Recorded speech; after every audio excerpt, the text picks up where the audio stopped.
Hello.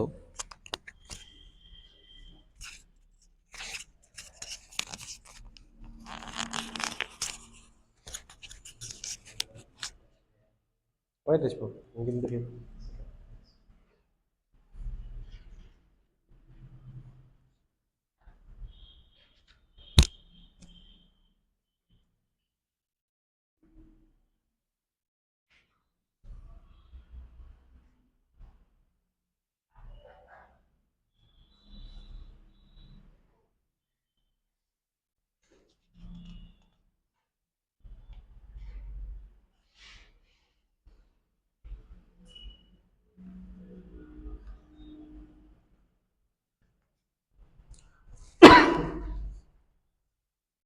Sir digital பண்ணலையா?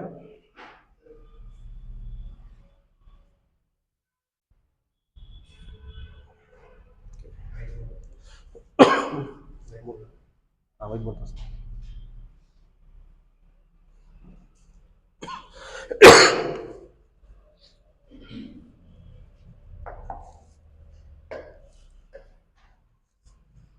Okay, good evening.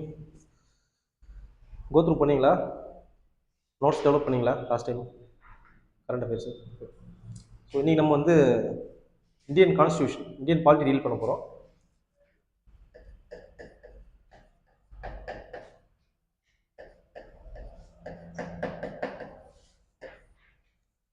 Sir Vignesh sir உங்களுக்கு basics making of the constitution முடிச்சிட்டுன்னு சொல்லிட்டு சொன்னார். அது ஒரு சின்ன கிளான்ஸ் மட்டும் நீங்கள் அந்த நோட்ஸ் வச்சுருந்தீங்கன்னா பார்த்துக்கோங்க. நம்ம இன்றைக்கி பார்க்க போகிற டாபிக் வந்து features of the Indian constitution. முக்கியமான ஃபீச்சர்ஸ் என்னென்னா, கான்ஸ்டியூஷன் மேக் பண்ணதுக்கப்புறம் கான்ஸ்டியூஷனில் என்னென்ன ஃபீச்சர்ஸ் இருக்குது, what are the important things, அதில் கொஷின்ஸ்லாம் எப்படி எந்தெந்த ஏரியாஸ்லேருந்து வரும், என்ன மாதிரி டைப் ஆஃப் கொஷின்ஸ் வரும், அதை பற்றி நம்ம இந்த கிளாஸில் பார்க்க போகிறோம். ஸோ இந்தியன் கான்ஸ்டியூஷன் பற்றி சொல்லணும்னா, கான்ஸ்டியூஷனை டிராஃப்ட் பண்ணது வந்து drafting committee chaired by doctor B.R. Ambedkar. நமக்கு தெரியும் பேசிக்காக இல்லையா? ஸோ அதில் வந்து நம்மளோட கான்ஸ்டியூஷன் வந்து இட் இஸ் நாட் அ, எப்படி சொல்கிறது, மேக் இன் இண்டியா சொல்கிறாங்களே, ஃபுல்லாக அதை வந்து ஃபுல்லாகவே எல்லாமே இந்தியாவிலே நம்ம ரெடி பண்ண மாதிரி கிடையாது. It's a complicated constitution. எல்லா ஃபீச்சர்ஸும் பார்த்தீங்கன்னா நம்ம இந்தியாவிலே யோசிச்சு இந்தியாவிலே போனல, நிறைய ஃபீச்சர்ஸ் வந்து என்ன பண்ணிக்கிறோம், அதர் கான்ஸ்டியூஷன்ஸை கம்பேர் பண்ணி நம்ம என்ன பண்ணியிருக்கிறோம், முக்கியமான ப்ரொவிஷன்ஸ் எந்தெந்த கண்ட்ரியோட கான்ஸ்டியூஷன்ஸ்லையோ நமக்கு சூட்டபிளாக இருக்கிற ப்ரொவிஷன்ஸ் எது எதில் இருக்குதோ அந்தந்த கண்ட்ரீஸ்லேருந்து நம்ம என்ன பண்ணியிருக்கிறோம், பாரோ பண்ணிக்கிறோம். ஸோ அப்போ இந்தியன் கான்ஸ்டியூஷன் வந்து அதனால் it guarantees what fundamental rights and fundamental duties to the citizens மெயினாக. அது இல்லாமல் எமர்ஜென்சி ப்ரொவிஷன்ஸ் இருக்குது, ஜுடிஷியல் செட்டப்புக்கு என்ன ப்ரொவிஷன்ஸு, பார்லிமெண்ட்ரி செட்டப்புக்கு என்ன ப்ரொவிஷன்ஸு, இந்த மாதிரி நிறையா காம்ப்ளெக்ஸ் மிக்சர் ஆஃப் திங்ஸ் தான் இந்த இந்தியன் கான்ஸ்டியூஷனில் இருக்குது. இதில் ஃபர்ஸ்ட் பாயிண்ட், முக்கியமான கீ பாயிண்ட் என்னன்னு பார்த்தீங்கன்னா, it is the lengthiest constitution of the world. வேர்ல்டுலேயே இருக்கிற கான்ஸ்டியூஷனில் ரொம்ப ரொம்ப லென்த்தியான கான்ஸ்டியூஷன் எது அப்படின்னு பார்த்தீங்கன்னா நம்மளோட இந்தியன் கான்ஸ்டியூஷன் தான். ஸோ ஃபர்ஸ்ட் வந்து கீ பாயிண்ட் வந்து லென்த்தியஸ்ட் கான்ஸ்டியூஷன்.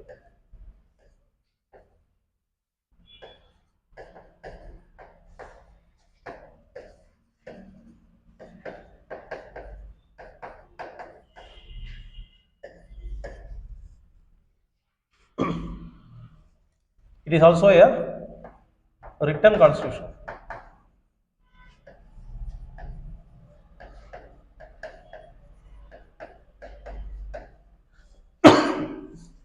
சில கண்ட்ரியில் பார்த்தீங்கன்னா கான்ஸ்டியூஷன் ரிட்டனாக இருக்காது. ஃபார் எக்ஸாம்பிள் யூகே கான்ஸ்டியூஷன் வந்து என்னது, ரிட்டன் கான்ஸ்டியூஷன் கிடையாது.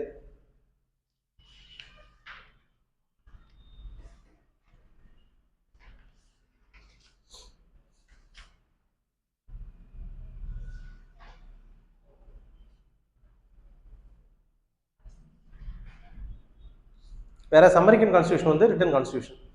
அதே மாதிரி நம்ம கான்ஸ்டியூஷன் வந்து ஃபர்ஸ்ட் கான்ஸ்டியூஷன் வந்து அடாப்ட் பண்ணாங்க இல்லையா, 26 ஜனவரி 1950 அன்னைக்கு தான் வந்து அடாப்டட், அதாவது கேம் இன்டு எஃபெக்ட். ஆக்சுவலாக 2 கொஸ்டின் கேட்பாங்க. 26 நவம்பர் 1949 அது ஒரு டேட்டு, அப்புறம் வந்து 26 ஜனவரி 1950 கான்ஸ்டியூஷன் வாஸ் அடாப்டட் ஆன் அப்படின்னு பார்த்தீங்கன்னா 26 November 1949. whereas it came into effect on எந்த டேட்னு பார்த்தீங்கன்னா 26 ஜனவரி 1950. ஸோ அது ஞாபகம் வச்சுக்கோங்க, அது வந்து ஒரு பேசிக் கொஸ்டின் தான். அதனால இப்போ இதில் வந்து since the date of adoption it has encountered several changes. நம்ம கான்ஸ்டியூஷன் வந்து என்ன பண்ணிக்கிறாங்க, நிறைய சேஞ்சஸ் பண்ணியிருக்கிறாங்க. நீங்கள் நிறைய எக்ஸாம்ஸ் படிக்கும்போது பேசிக்காக அதை படிச்சிருப்பீங்க இந்த questions.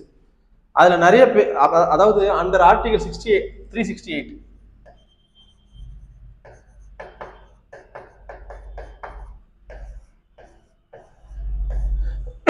we can amend the constitution. Constitutional amend the கான்ஸ்டியூஷனா சிம்பிளா உங்களுக்கு புரியுற மாதிரி சொல்ல என்ன பண்ணலாம், கான்ஸ்டியூஷனை திருத்தலாம். நம்ம அந்த கமிட்டி, டிராஃப்டிங் கமிட்டி ஒரு கான்ஸ்டியூஷன் நமக்கு ப்ரெசென்ட் பண்ணிட்டாங்க. But over period of time என்ன ஆகும், மாற்றம் ஒன்றே மாறாது இல்லையா, சேஞ்சஸ் கொண்டு வரலாம் நம்ம கான்ஸ்டியூஷன்ல. இன்னைக்கு இருக்கிற காலகட்டத்துக்கு ஏற்ற மாதிரி சேஞ்சஸ் கொண்டு வரலாம். ஒரு இப்போ ரீசெண்டாக நடந்த ஒரு கான்ஸ்டியூஷன் அமெண்ட்மெண்ட் சொல்லலாம், எது சொல்லலாம்?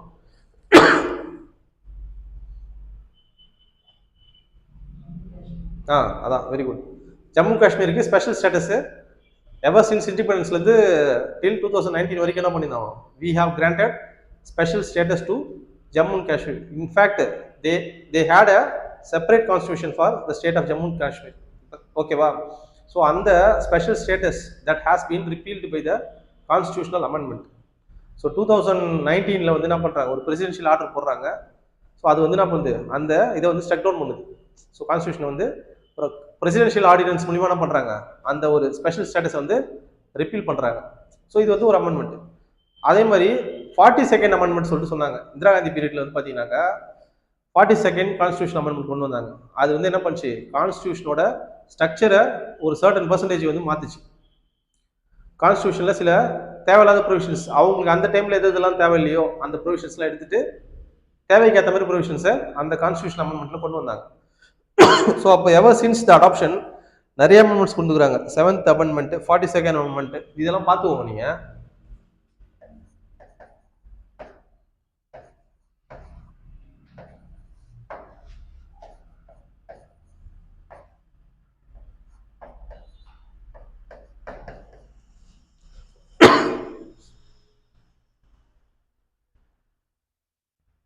செவன்டி தேர்ட் 74 ரொம்ப முக்கியம். என்னது இதில் சேலரி ஃபீச்சர்ஸ்ன்றதுனால ஜஸ்ட் ஒரு அவுட்லைன் கொடுக்குறேன். இன்டெப்த்தாக உள்ள போனோம்னாக்கா ரொம்ப பெருசாக போகும் கிளாஸ். இம்பார்ட்டன்ட் கான்ஸ்டியூஷன் அமெண்ட்மெண்ட்ஸ் இதெல்லாம் நம்ம பார்க்கணும். 7th amendment, 42nd, 44th constitution amendment, 73, 74 வந்து லோக்கல் படி இல்லையா, அதை பற்றின அமெண்ட்மெண்ட் தான் அது. லோக்கல் பாடிஸ்ல வந்து கிராம பஞ்சாயத்து அண்ட் முனிசிபாலிட்டிஸ், அதை பற்றின அமெண்ட்மெண்ட் தான் 73rd and 74. இது ஸ்பெஷலாக ஒரு கிளாஸில் டீட்டெயிலாக நான் சொல்கிறேன் ஃபுல்லாக. இது வந்து ரொம்ப இம்பார்ட்டன்ட் ஏரியாஸ். எல்லா காம்படிட்டிவ் எக்ஸாம்ஸ்லையும் பாலிட்டினா இந்த சப்ஜெக்ட் ஒன்று டச் பண்ணுவாங்க, இந்த அமெண்ட்மெண்ட் டச் பண்ணுவாங்க. 42nd இதில் ரொம்ப எலாபரேட்டான அமெண்ட்மெண்ட் எதுன்னு பார்த்தீங்கன்னா 42nd கான்ஸ்டியூஷன் அமெண்ட்மெண்ட் தான். 42nd constitution amendment, it is also called as mini constitution. இது ரொம்ப repeatedly asked question. Which of the amendment of the constitution is called as mini constitution? 42nd amendment is called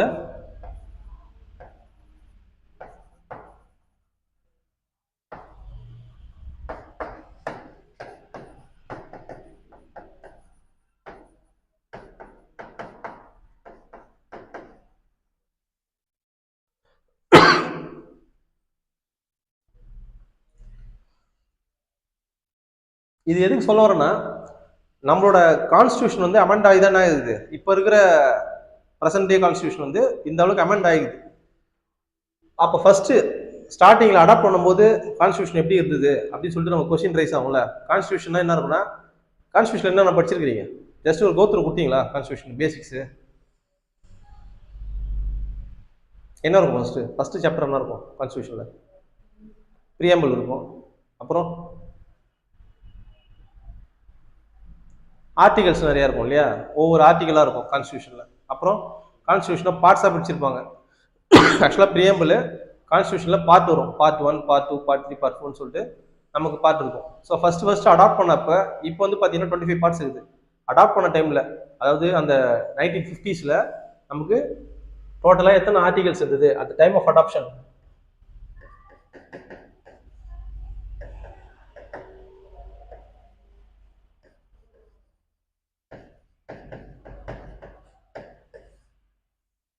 at the time of adoption வந்து 395 articles நமக்கு.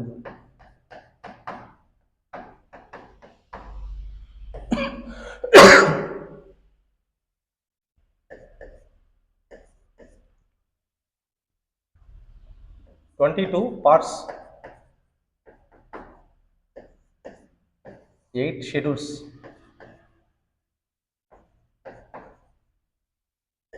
இது மூணு எழுதிக்கோங்க. At the time of adoption, our Indian constitution consisted of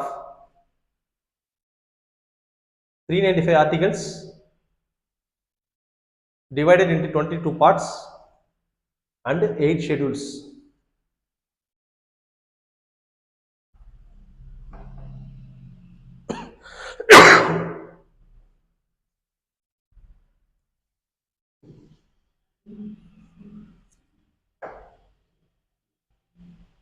இப்போ as on date எவ்வளோ இருக்குது after several amendments எவ்வளோ இருக்குதுன்னு பார்த்தீங்கன்னா 470 articles,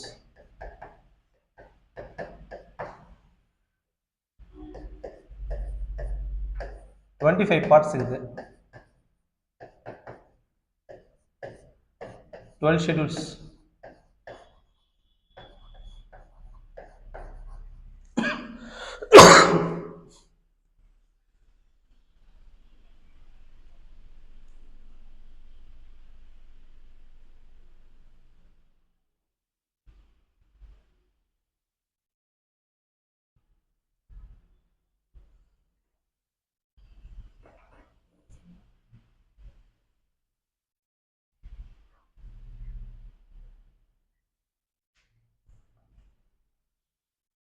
so what is the reason for such complexity of the Indian constitution? இவ்வளோ காம்ப்ளெக்ஸாக இருக்குது. எந்த ஒரு கண்ட்ரியோட கான்ஸ்டியூஷனும் இவ்வளோ காம்ப்ளெக்ஸாக கிடையாது. இவ்வளோ ஆர்டிகல்ஸ் எந்த கண்ட்ரியோட கான்ஸ்டியூஷன்லையும் கிடையாது. ஓகேங்களா? ஸோ நம்ம கண்ட்ரியில் தான் வந்து இந்தியன் கான்ஸ்டியூஷன் தான் இவ்வளோ ஆர்டிகல்ஸ் இருக்குது, 470 ஆர்டிகல்ஸ் இருக்குது. பிரிட்டிஷ் கான்ஸ்டியூஷன் மொத்தம் 7 ஆர்டிகல் தான். பிரிட்டிஷ் கான்ஸ்டியூஷன் இதில் யூகே கான்ஸ்டியூஷன் சும்மா ஒரு எக்ஸாம்பிள் சொல்கிறேன் கம்பாரிசனுக்கு, only 7 articles.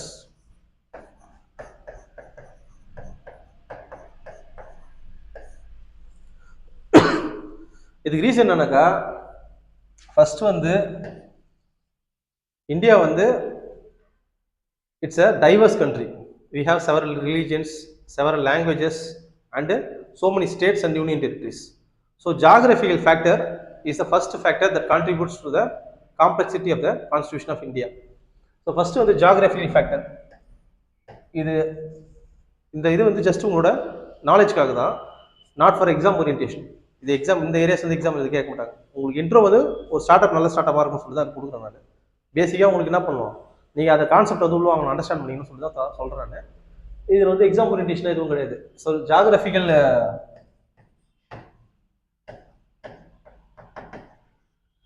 Factor, historical factor, இது ரொம்ப முக்கியம்.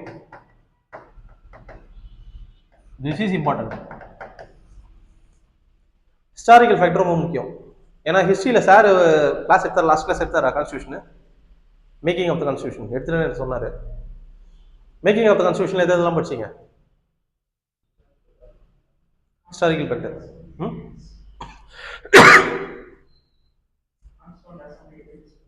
கான்ஸ்டியூண்ட் அசம்பிளி ஃபார்ம் வச்சு அதுலேருந்து எடுத்தீங்க. ஸோ எதுலேருந்து டிரைவ் பண்ணுவோம் அதை சொன்னாரா சார்? சொல்லியிருப்பார் கண்டிப்பாக, அதை எடுத்துருந்தாரா?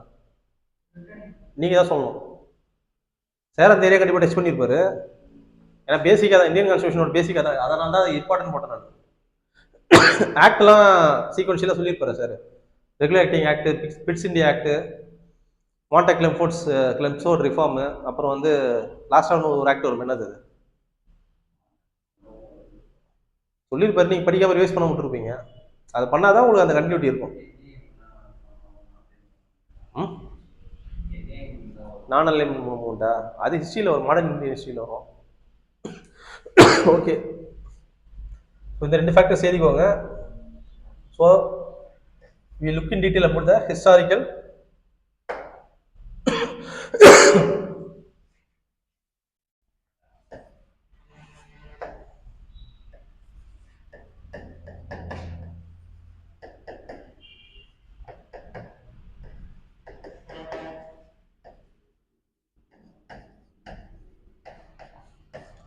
Government of India Act of 1930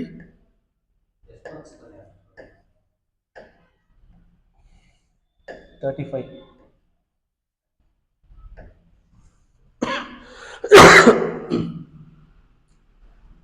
அதாவது பிரிட்டிஷ் லெகசியோட லாஸ்ட் லெஜிஸ்லேஷன் எதுன்னு பார்த்தீங்கன்னா இந்த ஆக்ட் தான். இந்த ஆக்டோட அவங்க என்ன பண்ணிட்டாங்க, இந்த ஆக்டுக்கு அப்புறமேட்டு லாஸ்ட்டாக ஒரே ஒரு ஆக்ட் தான் பாஸ் பண்ணாங்க. That is what Indian independence act. அவ்வளோதான், அதோட முடிச்சினாங்க அவங்களோட லெகசியை. It came to an end. So அதுக்கு முன்னாடி அவங்க லாஸ்ட்டாக பண்ண கான்ஸ்டியூஷனல் அப்டேட் எதுன்னு பார்த்தீங்கன்னாக்கா, பிரிட்டிஷ் இந்தியாவில் வந்து கான்ஸ்டியூஷனல் அப்டேட் லாஸ்ட் அப்டேட் பண்ணது வந்து இந்த ஆக்ட் தான், government of India act of 1935. இது ஏன் பண்ணாங்க அப்படின்னு பார்த்தா இதுக்கே ஒரு ஹிஸ்ட்ரி இருக்குது. இந்த ஆக்சுவலாக இந்த டாபிக் நம்ம எதனால் பார்க்குறோன்னா, கொஞ்சம் நம்ம கான்ஸ்டியூஷன் ஃப்ரேமிங்கில் வந்து என்ன ஹிஸ்ட்ரி இருக்குது அது தெரிஞ்சுக்கிறதுக்காக தான் பார்க்குறோம் நம்ம. இது ஏன் ரொம்ப இம்பார்ட்டன்ட் சொல்கிறேன்னா, இதை பேஸ் பண்ணி தான் நம்ம கான்ஸ்டியூஷனே அமைஞ்சிருக்குது. 50% of constitution is based on what this act. இந்த ஆக்டை பேஸ் பண்ணி தான் 50% டிராஃப்டிங் கமிட்டி இதுல இருந்து ப்ரொவிஷன்ஸ் ஃபுல்லாக 50% of provisions they took from this act. Remaining 50% they took from the other constitutions of the different countries. ஓகேவா? ஸோ அப்போ இதுல எதனால இந்த ஆக்டை கவர்மெண்ட் ஆஃப் யூகே கவர்மெண்ட் கொண்டு வந்தாங்க பிரிட்டிஷ் இந்தியாவில் ரூல் பண்ணும்போது அப்படின்னு பார்த்தீங்கன்னா, ஃபர்ஸ்ட் பாயிண்ட் அப்படின்னு பார்த்தீங்கன்னா, அதில் வந்து அவங்களுக்கு வந்து கீப் ஆன் ப்ரெஷரைசிங் யாரு, Indian leaders. We need a constitutional reform in India during your rule அப்படின்னு சொல்லிட்டு நம்மளோட இந்தியன் ஃப்ரீடம் ஸ்ட்ரகிள் இருந்த லீடர்ஸ், ப்ராமினன்ட் லீடர்ஸ் இருக்கிறாங்க இல்லையா, அவங்க என்ன பண்ணாங்க, they gave pressure to the British government that we need some constitutional reforms அப்படின்னு சொல்லிட்டு சொன்னாங்க. ஓகே ஓகே ஓகேன்னு சொல்லிட்டு we will consider சொல்லிட்டு என்ன பண்ணியிருந்தாங்க, அவங்க யோசிச்சுட்டே இருந்தாங்க. அந்த டைம்ல தான் பார்த்தீங்கன்னா ஃபர்ஸ்ட் வேர்ல்டு வார் எண்ட் ஆகி they are in some safer side. யாரு, பிரிட்டிஷ். யூகே வந்து அவங்க என்ன பண்ணிட்டாங்க, they are in safer side during the end of first world war. அதுக்கு முக்கியமான கான்ட்ரிபியூஷன் யார் ரெண்டர் பண்ணானாக்கா, நம்மளோட Indians. We cooperated a lot with Britain in facing the world war 1. So அதனால வந்து என்னது, they are to some extent satisfied. அப்போ அவங்க நமக்கு என்ன பண்ணலாம், பிரதிபலனை எதாவது செய்யணும் இல்லையா. ரொம்ப நாளாக ஒரு கோரிக்கை வச்சுனே இருக்கிறாங்க, கான்ஸ்டியூஷன் ரிஃபார்ம் கொண்டு வாங்க சொல்லிட்டு. அதனால என்ன பண்ணலாம், ஒரு ஆக்ட் போட்டு விட்டுலாம் சொல்லிட்டு பிரிட்டிஷ் லெகசி, அவங்க பிரிட்டிஷ் க்ரௌன் என்ன பண்ணுறாங்க, டிசைட் பண்ணி ஒரு ஆக்டை வந்து கான்ஸ்டியூஷனல் ரிஃபார்மாக கொண்டு வராங்க. எப்பயுமே ஒரு கான்ஸ்டியூஷனல் ரிஃபார்ம்னா அதில் என்ன இருக்குன்னா, எப்படி அந்த கண்ட்ரியோட செட்டப் இருக்கணும், அட்மினிஸ்ட்ரேட்டிவ் செட்டப் எப்படி இருக்கணும், கவர்னன்ஸ் எப்படி இருக்கணும், இதை பற்றின டீட்டெயில்டு ப்ரொவிஷன்ஸ் அதில் இருக்கும். நம்ம ஆக்ட்னு சொன்னால் மைண்டில் நம்ம எதை வச்சுக்கிறது அப்படின்னு பார்த்தீங்கன்னா, இதெல்லாம் தான் மைண்டில் வச்சுக்கணும். கவர்னன்ஸ், நாட்டை எப்படி வழி நடத்தணும், என்னென்ன ப்ரொவிஷன்ஸ்லாம் அதுக்கு செய்யணும், யார் யாருக்கெல்லாம் பவர்ஸ் கொடுக்கணும், என்னென்ன மாதிரி டைப் ஆஃப் ஒர்க்கை யார் யார் பண்ணணும், ஜுடிஷியல் ரிஃபார்ம்ஸ் என்னென்ன பண்ணணும், அட்மினிஸ்ட்ரேட்டிவ் ரிஃபார்ம்ஸ் என்னென்ன பண்ணணும் அப்படின்னு சொல்லிட்டு டீட்டெயில்டாக சொல்லியிருப்பாங்க, ப்ரொவிஷன்ஸ் கொடுத்துருப்பாங்க. அதை ஃபாலோ பண்ணி தான் இப்போ நம்ம கோவிட் அப்போ வந்து எஸ்ஓபிஸ் போட்டாங்க இல்லையா, ஸ்டாண்டர்ட் ஆப்ரேட்டிங் ப்ரொசீஜர். இப்படி தான் இருக்கணும், மாஸ்க் போடணும், ஹேண்ட் வாஷ் பண்ணணும், சோஷியல் டிஸ்டன்சிங் மெயின்டைன் பண்ணணும், இதெல்லாம் என்னது ப்ரொவிஷன்ஸ். இதே மாதிரி கவர்னன்ஸுக்கு அட்மினிஸ்ட்ரேட்டிவ் சைடில் என்னென்னலாம் பண்ணணும்னு சொல்லிட்டு ஒரு லிஸ்ட் கொடுத்துருந்தாங்க. அதுதான் வந்து என்னது, இந்த act, government of India act of 1935. இந்த ஆக்ட் வச்சு தான் என்ன பண்ணாங்க, டில் அவர் இண்டிபெண்டன்ஸ் வரைக்கும் என்ன பண்ணோம், ரூல் இருந்தது. அப்போ இதுக்கு முன்னாடி ஆக்டே இல்லையா அப்படின்னு பார்த்தா நிறைய ஆக்ட் வச்சிருப்பீங்க, ஒரு காலகட்டத்துக்கு ஒரு ஆக்ட். பட் ஆனால் ரொம்ப ரொம்ப முக்கியமான ஆக்ட் எதுன்னு பார்த்தீங்கன்னா ஆக்ட் ஆஃப் 1935 தான்.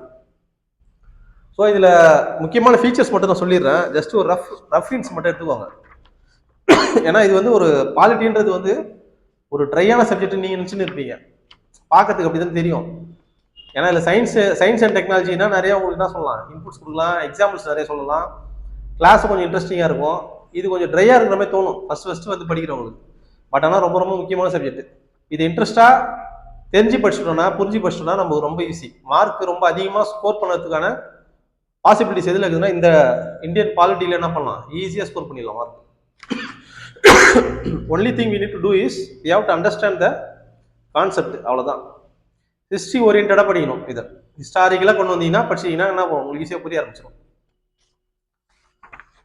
இதுல முக்கியமான கீ பாயிண்ட்ஸ் என்னன்னு பாத்தீங்கன்னா, இந்த ஆக்ட்ல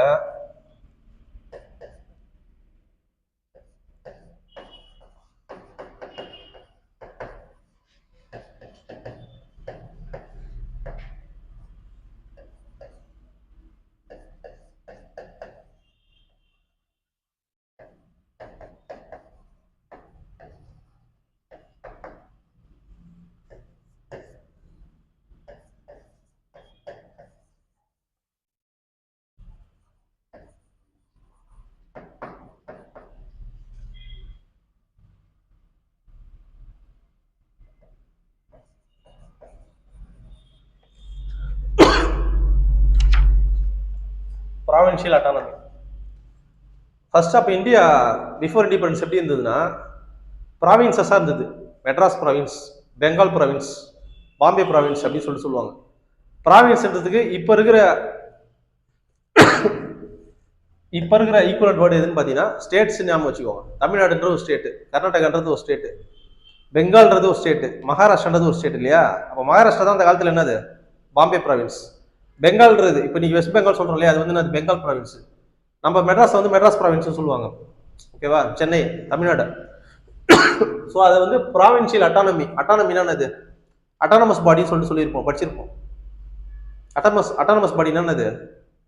they can take their own decisions. அந்த ஒரு இன்ஸ்டியூஷன் இப்போ ஜிப்மர் இருக்குதுன்னா அது வந்து என்னது ஃபர்ஸ்ட் சென்ட்ரல் கவர்மெண்ட் கண்ட்ரோல் இருந்தது. இன்னைக்கு வந்து ஜிப்மர் வந்து என்னது இட் இஸ் அட்டானமஸ் பாடி.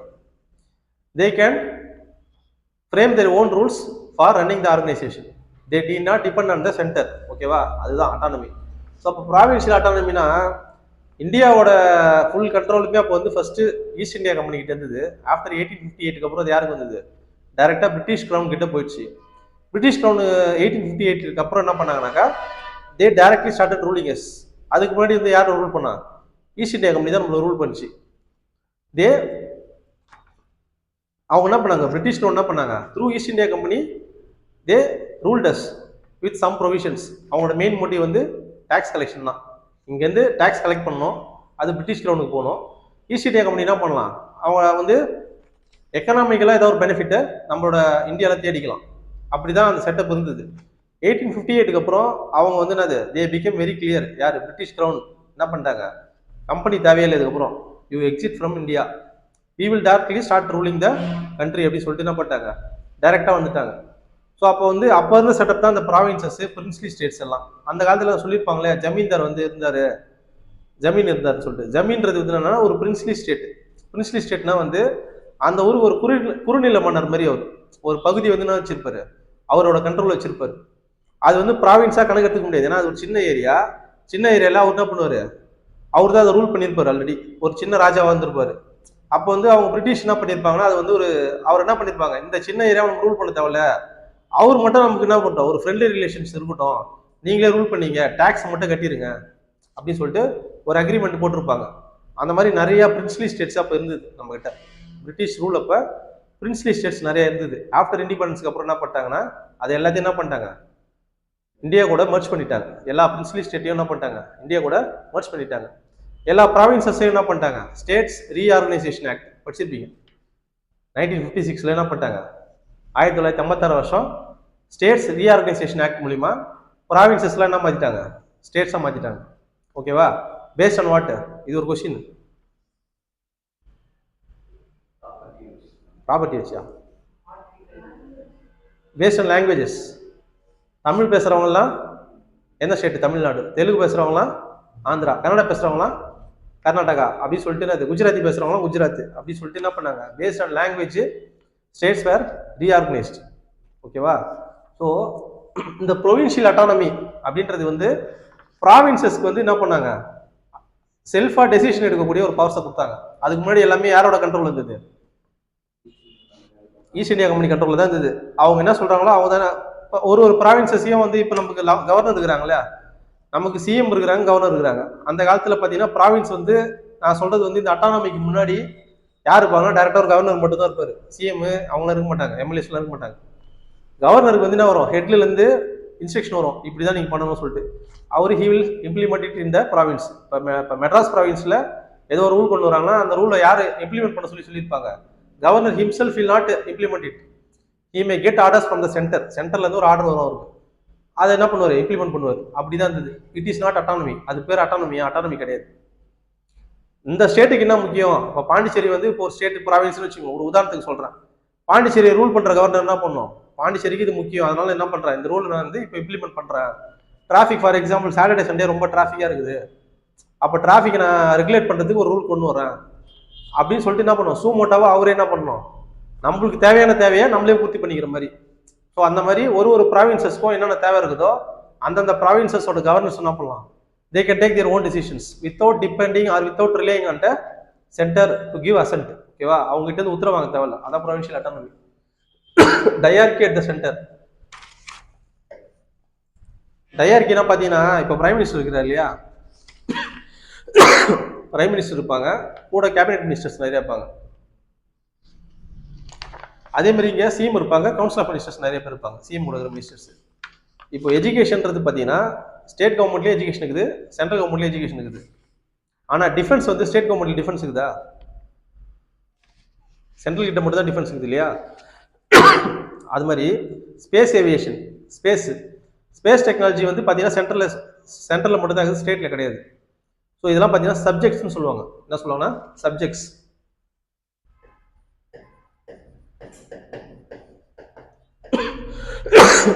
இதுல 2 டைப்பா பண்ணலாம். ஒன்று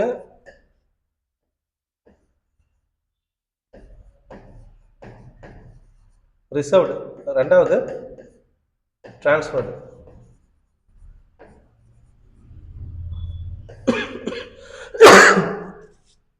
டயார்கிக்கு உங்களுக்கு எக்ஸ்பிளனேஷன் வேணும்னா இது அப்பப்போ பார்ப்பீங்க. கான்ஸ்டியூஷன் படிக்கிறப்பெல்லாம் இந்த மேக்கிங் ஆஃப் த கான்ஸ்டியூஷனில் இந்த ஆக்ட்ஸ் படிக்கும்போது, ஆக்ட்ஸ் எல்லாம் தனி ஏரியாஸ், அதுல இருந்து கொஸ்டின் இல்லாமல் இருக்காது.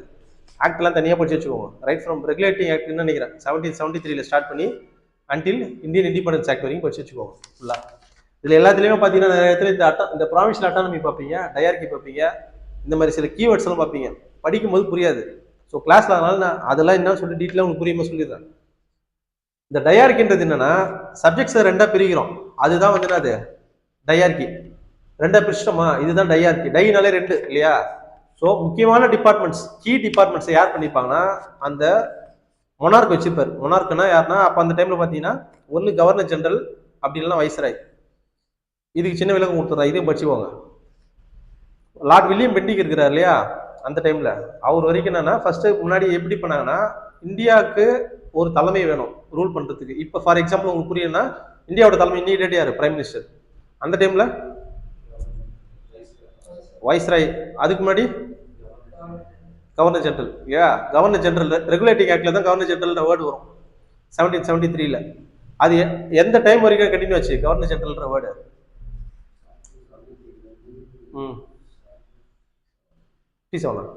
1857 வரைக்கும். ஓகேவா? ரிவால்ட் வந்து இல்லையா, ரிவால்ட் வரைக்கும் என்னாச்சு? சிப்பாய் மியூட்டினி. அப்போதான் அந்த கவர்னர் ஜெனரல் தேவையில்லை சொல்லிட்டு எடுத்துட்டு 1858ல ஒரு ஆக்ட் பாஸ் பண்ணுவாங்க. குயின் விக்டோரியாஸ் ப்ரொக்ளமேஷன்ல வரும் அது. ஸோ இது இந்த பீரியட்லாம் நம்ம மைண்டில் வச்சுக்கணும். டக்குன்னு பாலிட்டி படிக்கும் போதோ இல்லை மாடர்ன் ஹிஸ்ட்ரி படிக்கும் போதோ என்ன பண்ணுவோம், ரீகால் பண்ணிக்கணும். கொஸ்டின்ஸ் என்ன இதுல இருந்து வரும்? Who is the first viceroy of India? இது வந்து சிம்பிளா எல்டிசி எக்ஸாம்ல கேட்குற கொஸ்டின். சிவில் சர்வீஸ் ப்ரிலிம்ஸ்ல எப்படி கேட்பாங்கன்னா எக்ஸ்ட்ரா 2 பாயிண்ட் போட்டு கேட்பாங்க. Which of the above is true, which of the above is false அப்படின்னு சொல்லிட்டு போட்டு which of the given statements is incorrect சொல்லிட்டு ஒரு ஸ்டேட்மெண்ட் கொடுப்பாங்க. அதில் இதை வச்சு இதை சம்மந்தமாக வரும். மேபி லார்ட் கேனிங்க்கு பதில் லார்ட் லின்லித்கோ ஏதோ ஒரு பேர் போட்டு விடலாம், இல்லை லார்ட் வெல்லிங்டன் போட்டு விடலாம். First viceroy of India, viceroy came into existence after the passage of act of 1858 அப்படின்னு ஒரு ஸ்டேட்மெண்ட் இருக்கும். நீங்கள் இந்த 1858 கரெக்ட், வைஸ்ராய்ன்றது came into existence after 1858 act. But வந்து யார் ஃபர்ஸ்ட் வைஸ்ராய்ன்றதை மாற்றி கொடுத்துருப்பாங்க, இல்லை இயரை மாற்றி கொடுத்துருப்பாங்க. ஆஃப்டர் த ஆக்ட் ஆஃப் 1856 கொடுத்துருப்பாங்க. அந்த மாதிரி நீங்கள் கொஞ்சம் ஞாபகம் வச்சுக்கணும். சிவில் சர்வீஸ் படிக்கும்போது கொஞ்சம் ப்ராட் மைண்டடாக படிங்க. ஸோ வைஸ்ராய்ன்ற இதே வந்து பார்த்தீங்கன்னா 1858 ஆக்டில் தான் வருது. அதுக்கு முன்னாடி கவர்னர் ஜெனரல். ஆஃப்டர் இண்டிபெண்டன்ஸ்க்கு அப்புறம் என்ன மாறுது?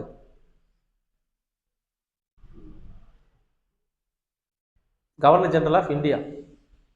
ஓகேவா? ஸோ கவர்னர் ஜெனரல் அதுக்கு முன்னாடி என்ன இருந்தது? கவர்னர் ஜெனரலுக்கு முன்னாடி என்ன இருந்தது? முன்னாடி governor of Bengal. First East India company வந்து எங்கே பிடிக்கிறாங்கன்னா பெங்காலில் தான் ஃபர்ஸ்ட் பிடிக்கிறாங்க. அப்போ நவாப் ஆஃப் பெங்கால் தான் வந்து என்ன ஆகுது? கவர்னர் ஆஃப் பெங்கால் சொல்லுவாங்க. கவர்னர் ஆஃப் பெங்கால் அது கொஞ்ச நாள் வரைக்கும் இருக்குது. ரெகுலேட்டிங் ஆக்ட் 1773ல என்ன பண்ணுறாங்கன்னா இந்த கவர்னர் ஆஃப் பெங்கால்ன்றதை எடுத்துட்டு கவர்னர் ஜெனரல்ன்ற வேர்டை கொடுக்குறாங்க. ஞாபகம் வச்சுக்கோங்க 1773ல. அதன் பிறகு மியூட்டினிக்கு அப்புறம், சிப்பாய் மியூட்டினிக்கு அப்புறம் 1858ல கவர்னர் ஜெனரல் வந்து எடுத்துட்டு வைஸ்ராய்ன்ற ஒரு வேர்டு கொடுக்குறாங்க. வைஸ்ராய் எது வரைக்கும் இருக்குது அப்படின்னு பார்த்தீங்கன்னா இந்தியன் இண்டிபெண்டன்ஸ் வரைக்கும் வைஸ்ராய் இருக்குது. அப்புறம் தான் லாஸ்ட்டாக என்ன பண்ணுறாங்க, இந்தியன் இண்டிபெண்டன்ஸ் ஆக்ட் 1947ல் பாஸ் ஆகுது. அப்போ தான் கவர்னர் ஜெனரல் ஆஃப் இந்தியா சொல்லிட்டு கொடுக்குறாங்க. யார் first governor general of India?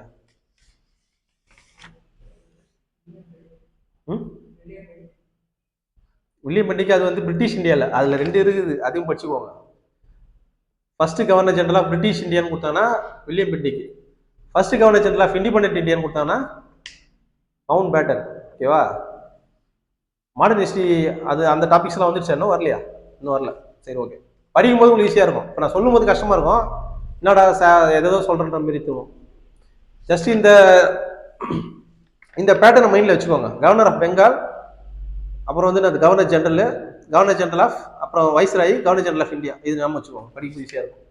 Dyarchy. அப்போ டயார்கினா இப்போ நான் எதுக்கு சொல்ல வந்தேன்னா, இதை பிரைம் மினிஸ்டர் இன்னைக்கு இருக்கிறாரு, அவர்கிட்ட ஸ்பேஸு, அட்டாமிக் ரிசர்ச், டிஃபென்ஸு, இந்த மாதிரி சில கீ டிபார்ட்மெண்ட்ஸ்லாம் யார்கிட்ட இருக்கும்?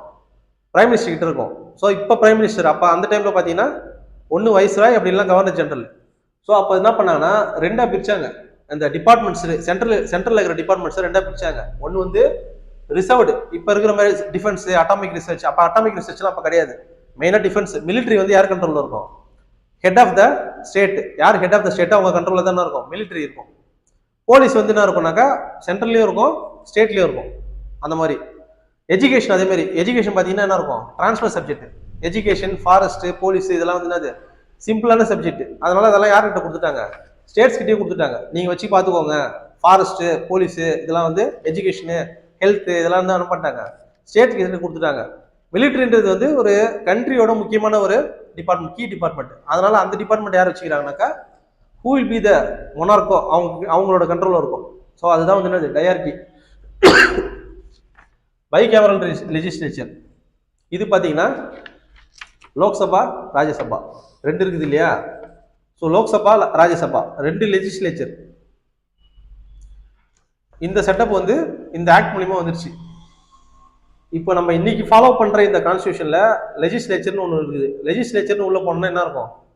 சென்ட்ரல் லெஜிஸ்லேச்சர்ல லோக்சபா, ராஜ்யசபா ரெண்டு இருக்கும். லோவர் ஹவுஸ், அப்பர் ஹவுஸ்னு சொல்லுவாங்க. லோக்சபா வந்து லோவர் ஹவுஸ், ராஜ்யசபா வந்து அப்பர் ஹவுஸ். ஓகேவா? ஸோ அது வந்து இந்த சிஸ்டம் வந்து எப்போ ஃபர்ஸ்ட் நமக்கு டிரைவ் ஆச்சுன்னா எதுல டிரைவ் ஆகுது? கவர்மெண்ட் ஆஃப் இந்தியா ஆக்ட்ல இருந்தா டிரைவ் ஆகுது. டயார்கி அட் த சென்டர் இப்போ இருக்குதா இல்லையா? இன்னைக்கு இருக்கா இல்லையா? ஏன் இல்லை? அதான்ப்பா, அதோட ஃபார்ம் தான் மாதிரி இருக்குது. பட் பேசிக் எசன்ஸ் வந்து என்னது? அதுதான் டயார்கின்றது. இப்பதானே சொன்னேன் நான். அதான் federal structure. Indian constitution is federal கான்ஸ்டியூஷனான்னு சொல்லிட்டு கேட்பாங்க. அடுத்து நம்ம வரோம் பார்க்க போறோம்.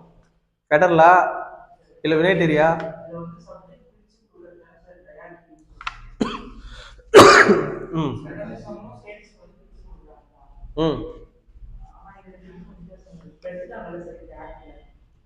அதான்ப்பா, இது எதுக்கு சொல்ல வந்தோம்னா, இந்த ஆக்ட்ல இருந்து எசன்ஸ் எடுத்து என்ன பண்ணிட்டாங்க? கான்ஸ்டியூஷன் உள்ள வச்சுட்டாங்க. இது என்ன இந்தியன் ஆக்ட் என்ன சொல்லிச்சுன்றது நீங்க ஃபர்ஸ்ட் படிச்சுக்கோங்க. இதை படிச்சீங்கன்னா அடுத்து நான் இப்போ நீங்க கேட்டீங்களா கொஸ்டின், நெக்ஸ்ட் நம்ம அதை பத்தி தான் பார்க்க போறோம். இந்தியன் கான்ஸ்டியூஷன் வந்து ஃபெடரல் கான்ஸ்டியூஷனா இல்ல யுனைடரி கான்ஸ்டியூஷனா? ஃபெடரலுக்கு அப்படியே ஆப்போசிட் வந்து எது? யுனைடரி. ஃபெடரலா யுனைடரியான்னு சொல்லிட்டு பார்க்க போறோம். அப்போ பார்க்கும்போது உங்களுக்கு புரியும். நான் சொல்றேன் அது ஃபெடரலா இல்ல யுனைடரியான்னு சொல்லிட்டு பார்க்கும்போது புரியும் உங்களுக்கு. பை கேமரா இது புரியுதா? இது மூணு தான் இம்பார்ட்டன்ட். நிறைய சொல்லி குழப்பம் வரும்ல உங்களை. அதான் டயார்கி, அபாலிஷன் ஆஃப் டயார்கி வந்துன்னா இந்த ஆக்ட் என்ன பண்ணிச்சுன்னா ப்ராவின்சஸ்ல மாட்டி இருந்தது.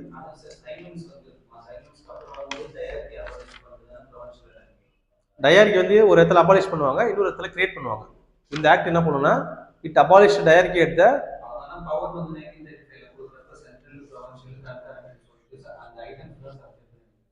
ஆமாப்பா, அதுதான் சப்ஜெக்ட்ஸ். நல்லா தெரிஞ்சுக்கோங்க. டயார்கி அட் த சென்டர் தான் வருது. ஓகேவா? அப்போனா it means that dyarchy already இருக்குது இன் எக்ஸிஸ்டன்ஸ். எப்போனா ஸ்டேட்ஸ்ல இருக்குது, ப்ராவின்சஸ்ல டயார்கி இருக்குது. இந்த ஆக்ட்ல என்ன ஃபீல் பண்றாங்கன்னா ப்ராவின்சஸ்க்கு டயார்கி தேவையில்லை, நம்ம வந்து யூனியன் ஆஃப் இந்தியா சொல்லிட்டு கொண்டு வர போறோம். ஏன்னா இந்தியாவுக்கு வந்து இது ஆக்சுவலாக ஏன் நம்ம இந்தியன் லீடர்ஸ் வந்து வற்புறுத்துறாங்கன்னா தெரிஞ்சுக்கோங்க. ஹிஸ்ட்ரியில ஃப்ரீடம் ஸ்ட்ரகிள் இப்போ நடந்துருக்குது. நமக்குன்னு ஒரு கான்ஸ்டியூஷன் கிடையாது.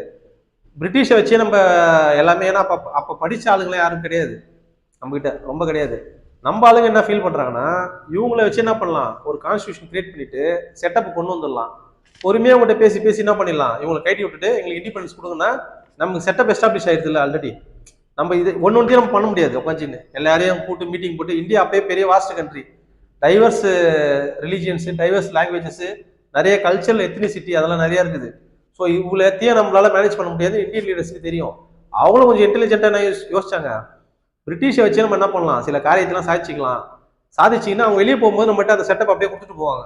அப்போ நம்ம மெயின்டைன் பண்ணிக்கலாம் சொல்லிட்டு தான் என்ன பண்ணுறாங்க, என்னென்னலாம் தேவையோ இந்த இன்புட்ஸ்லாம் நம்ம யார் சொல்கிறாங்க, நம்ம ஃப்ரீடம் ஸ்ட்ரகிளில் யாரும் இல்லை, முக்கியமான லீடர்ஸோ கம்யூனிஸ்ட் லீடர்ஸு, நேஷனல் காங்கிரஸோட லீடர்ஸு, நிறைய பார்ட்டிஸோட லீடர்ஸ் என்ன பண்ணுறாங்க, இந்த கீ பாயிண்ட்ஸ்லாம் யார் அவன் கொஞ்சம் யோசிப்பானா, க்ரௌண்டில் கொஞ்சம் யோசிப்பானா, அவனுக்கு டைமே இருக்காது. அவன் இந்தியான்றது மாதிரி ஒரு ஜஸ்ட் ஒரு காலனி, அவ்வளோதான். நிறைய கண்ட்ரீஸில் அவன் என்ன பண்ணான், காலனைஸ் பண்ணி வச்சிருந்தான். அப்போ இந்தியாவிலேருந்து என்ன சஜஷன்ஸ் வருதுன்னு பார்த்து அதை அப்படியே என்ன பண்ணாங்க, ஆக்டாக போட்டு குயின் கிட்ட சைன் வாங்கிடுவாங்க. அப்போ அவ்வளோதான். இந்த செட்டப்லாம் யார் சொல்கிறா, டயார்கி வந்து ப்ராவின்சஸில் இருக்குது. ஸ்டேட்டுக்கு தேவையா 2 சப்ஜெக்ட் தேவையா? அப்போ டிரான்ஸ்போர்ட் ரிசப்ட் தேவை கிடையாது. ஏன் ப்ராவின்ஸில் தேவை? நீங்கள் ஒரேடியாக என்ன பண்ணுங்க, சென்டருக்கு மாற்றுங்க. எப்படி இண்டிபெண்டன்ஸ் கிடைச்சிச்சுன்னா நம்ம சென்ட்ரல் ஏதாவது ரூல் பண்ண போகிறோம், throughout the country we can implement சொல்லிட்டு என்ன பண்ணுறாங்க, டயார்கியை மட்டும் மாற்றுறாங்க. ப்ராவின்ஸில் அபாலிஷ் பண்ணிட்டு எங்கே மாற்றுறாங்க, டயார்கியை சென்டருக்கு மாற்றுறாங்க. அதனால தான் பிரைம் மினிஸ்டர் கிட்டே இன்னைக்கு என்ன இருக்குது, அவர்கிட்ட சில கீ டிபார்ட்மெண்ட்ஸ் இருக்குது.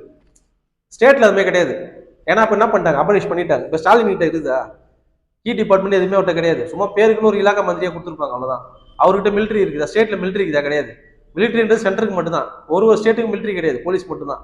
இதெல்லாம் இப்போ இருக்கிற செட்டப்பை எப்போ கொண்டு வந்தாங்க, நமக்கு 35லே கொண்டு வந்துட்டாங்க. இது அதை தான் நம்ம என்ன பண்ணிட்டோம், அடாப்ட் பண்ணிட்டோம். இப்போ புரியுது ஐடியா உங்களுக்கு? அப்புறம் முக்கியமான கொஸ்டின், சுப்ரீம் கோர்ட் ஒன்று இன்னைக்கு இருக்குது இல்லையா, அது எந்த ஆக்ட் படி சுப்ரீம் கோர்ட் எஸ்டாப்ளிஷ் ஆச்சு அப்படின்னு பார்த்தீங்கன்னா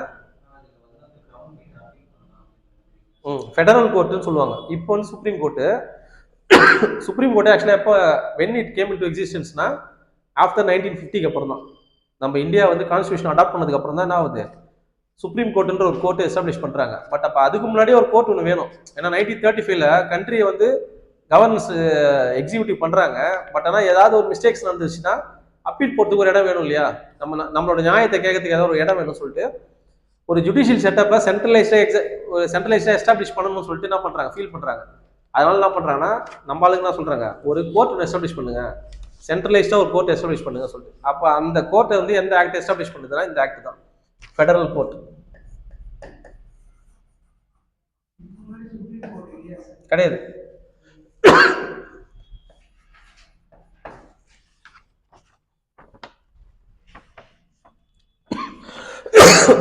அப்புறம் இன்னொரு முக்கியமான செட்டப் வந்து பிரான்ச்சைஸ்.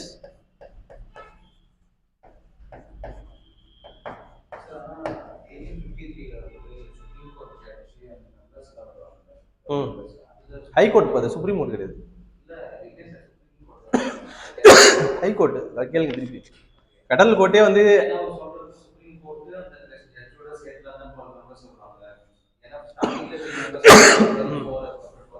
அது அட்வைசரி மெம்பர்ஸ், கவுன்சிலோட அட்வைசரி மெம்பர்ஸ். அது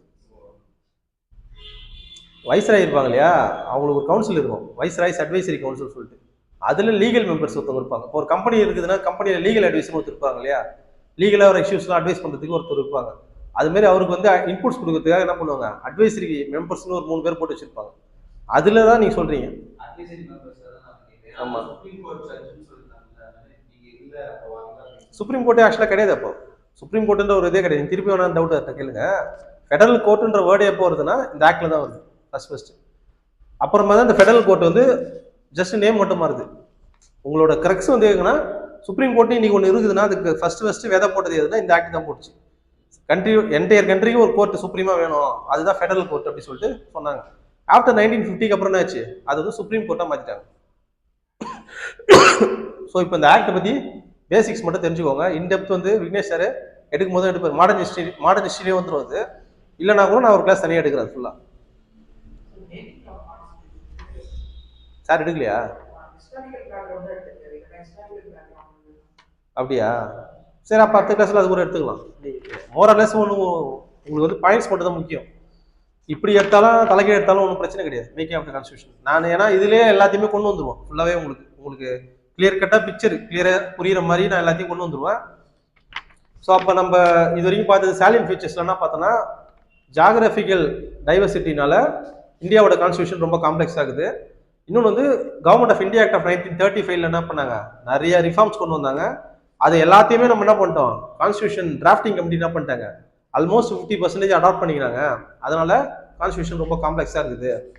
இது இல்லாமல் இன்னும் 2 பாயிண்ட்ஸ் இருக்குது. Single constitution for both the centre and state. இப்போ சென்ட்ரல் கவர்மெண்ட்டுக்கு தனியாக ஒரு கான்ஸ்டியூஷனும் ஸ்டேட் கவர்மெண்ட்டுக்கு தனியாக ஒரு கான்ஸ்டியூஷனும் கிடையாது. ரெண்டுத்துக்கும் சேர்த்து நம்ம ஒரே கான்ஸ்டியூஷன் தான். அதனால நம்ம என்ன பண்ண வேண்டியதாக இருந்தது, நிறைய அமெண்ட்மெண்ட்ஸ் அதில் கொண்டு வர வேண்டியதாக இருந்தது. இப்போ ஒரு ஸ்டேட்டுக்கு மேலே சில தேவைகள் இருக்கும். அந்த தேவைகளுக்கு ஏற்ற மாதிரி என்ன பண்ணுவாங்க, கான்ஸ்டியூஷன் அமெண்ட் பண்ணி தான் ஆகணும். அப்போ ஒரு அமெண்ட்மெண்ட் ஏற ஏற ஆர்டிகல்ஸ் நிறைய இன்க்ரீஸ் ஆகும். அதனால நம்மளோட கான்ஸ்டியூஷன் ரொம்ப பல்காக இருக்குது அப்படின்னு சொல்லிட்டு பார்த்தோம். அப்புறம் இன்னொரு இது சும்மா ஒரு சிம்பிளான ரீசன் தான். அந்த டிராஃப்டிங் கமிட்டி இருக்கிறாங்களே, அந்த டைம்ல எல்லாம் பார்த்தீங்கன்னா நிறைய வக்கீல் தான் இருந்தாங்க. நிறைய பேர் லீகல் பேக்ரவுண்ட்லேருந்து வந்தவங்க தான் அதில் இருந்தாங்க டிராஃப்டிங் கமிட்டியில். ஸோ எல்லாமே அவங்க என்ன பண்ணுவாங்க, சாதாரணமான மக்கள் இருந்தாங்கன்னா இதெல்லாம் புரியாது தெரியாது, என்ன பண்ணுவாங்க, தேவையான விஷயத்தை மட்டும் வச்சுக்கின்னு தேவையில்லாத விஷயத்துல விட்டுருவாங்க. எல்லாமே ரொம்ப லீகல் பேக்ரவுண்ட்லேருந்து வந்ததுனால என்ன பண்ணாங்க, லீகல் ப்ரொவிஷன்ஸ் அதிகமாக அதில் என்ன பண்ணாங்கன்னா இன்வோக் பண்ணாங்க. அதனால இது ஒரு அனதர் ரீசன். பட் ஆனால் நாட் அன் இம்பார்ட்டன்ட் ரீசனு. மெயினாக 2 தான். இந்த ஹிஸ்டாரிக்கல் பேக்ரவுண்ட் ரொம்ப முக்கியம், பார்த்துக்கோங்க. அடுத்தது பார்க்கும்போது தான் அனதர் இம்பார்ட்டன்ட் டாபிக். சரி சார், இப்போ கான்ஸ்டியூஷனு பார்த்துட்டோம். இதில் சேலியன் ஃபீச்சர்ஸில் first complexity of the constitution பார்த்துட்டோம். அடுத்து பார்க்கும்போது எந்தெந்த கண்ட்ரீஸ்லேருந்து என்னென்ன ப்ரொவிஷன்ஸ் நம்ம என்ன பண்ணோம், ஃபாலோ பண்ணோம். ரொம்ப ரொம்ப ரொம்ப ரொம்ப முக்கியமான டாபிக். எல்லா காம்படிட்டிவ் எக்ஸாம்லேயும் இது கேட்பாங்க. Not only civil services. எந்த நீங்கள் எக்ஸாம் கொஸ்டின் பேப்பர் எடுத்தாலும் அட்லீஸ்ட் ஒரு 5 எக்ஸாம்ஸோட கொஸ்டின் பேப்பர்ஸ் எடுத்து பார்த்தீங்கன்னா 2 கொஸ்டின் பேப்பர்லேயே இந்த ஏரியாஸ் டச் பண்ணாமல் இருக்காது கொஸ்டின் கண்டிப்பாக.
நான் இப்போ டேரெக்டாக கொஸ்டின் பாயிண்ட் ஆஃப் வியூவே வந்துடுறேன். எந்தெந்த கொஸ்டின்ஸில் இது கேட்டுக்கிறாங்களோ அதை மட்டும் எழுதி போடுறேன், நீங்கள் நோட் பண்ணிக்கோங்க. மோஸ்ட்லி நிறைய எக்ஸாம்ஸில் இது ரிப்பீட் ஆகும். இது இல்லாமல் நீங்கள் என்ன பண்ணணும், ஒரு ஹோம்ஒர்க் பண்ணி ஆகணும். இந்த புக் வச்சிருக்கீங்களா, இந்தியன் பாலிட்டி வச்சிருக்கீங்களா, எல்லாமே என்ன பண்ணுங்க, பேஜ் நம்பர் 41 வீட்டில் போய் கோத்ரூ பண்ணுங்க. இது ஒரு டைம் படித்தா மண்டியில் ஏறாது, நிச்சயமாக ஏறாது. எனக்கே இன்னைக்கு வரைக்கும் நான் அது திருப்பி திருப்பி நான் படிச்சுன்னு இருப்பேன். எக்ஸாம் போகிறதுக்கு முன்னாடி டெஃபினட்டாக முன்னாடினாலும் ப்ரிப்பரேட்டரி அன்னைக்கு கண்டிப்பாக என்ன பண்ணுவோம், கோத்ரூ பண்ணிவிட்டு மைண்டில் வச்சுக்கோங்க.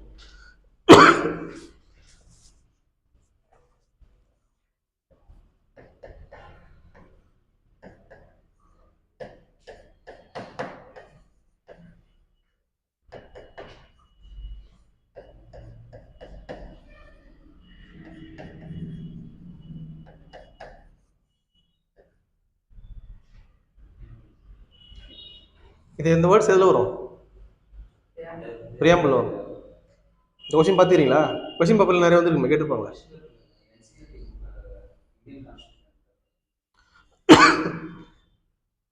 இந்த வேர்ட்ஸ் எங்கே டெரைவ் பண்ணும், பிரெஞ்சு கான்ஸ்டியூஷன்.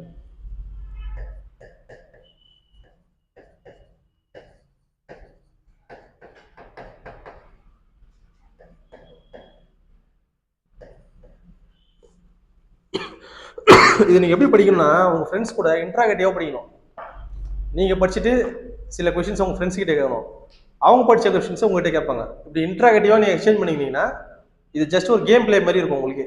அப்படி படிச்சிங்கன்னா தான் இன்ட்ரெஸ்ட்டாக படிக்க முடியும், இல்லைன்னா படிக்க முடியாது. அதனால தான் உங்ககிட்ட அப்பப்போ கொஷின் கேட்டே இருக்குது. இன்ட்ராகேட்டிவாக நீங்கள் ப்ரிப்பேர் பண்ணால் மட்டும்தான் என்ன பண்ண முடியும், யூ கேன் சக்சீட். நிறைய ஏரியாஸ் காம்படிட்டிவ் எக்ஸாம் ப்ரிப்பரேஷனில் ட்ரையான ஏரியாஸ். நீங்களே உட்காந்து படிக்க படிக்க போர் அடிச்சிடும். அப்போ நீங்கள் அதை கவுண்டர் பண்ணுறதுக்கு என்ன பண்ணுவோம், அந்த போர் அடிக்கிறத கவுண்டர் பண்ணுறதுக்கு என்ன பண்ணுவோம், you have to be interrogative. நீங்கள் மற்றவங்களுக்கு கேள்வி கேட்கணும், அவங்க அதுக்கு சொல்கிறாங்களா பார்க்கணும், அவங்க உங்களுக்கு கேள்வி கேட்குற உங்களுக்கு கேட்குற கொஸ்டின்ஸ் என்ன பண்ணுவோம், you should be prepared enough to give answer. புரியுதா? அப்படி தான் நீங்கள் என்ன பண்ணுவோம், மைண்டை மேக்கப் பண்ணிக்கணும். ஓகே, எமர்ஜென்சி ப்ரொவிஷன்ஸ் எங்க 3 types of emergency: national emergency, state emergency, அப்புறம் ஃபினான்ஷியல் எமர்ஜென்சி. நேஷனல் எமர்ஜென்சி இதில் declare பண்ணிக்கிறாங்களா?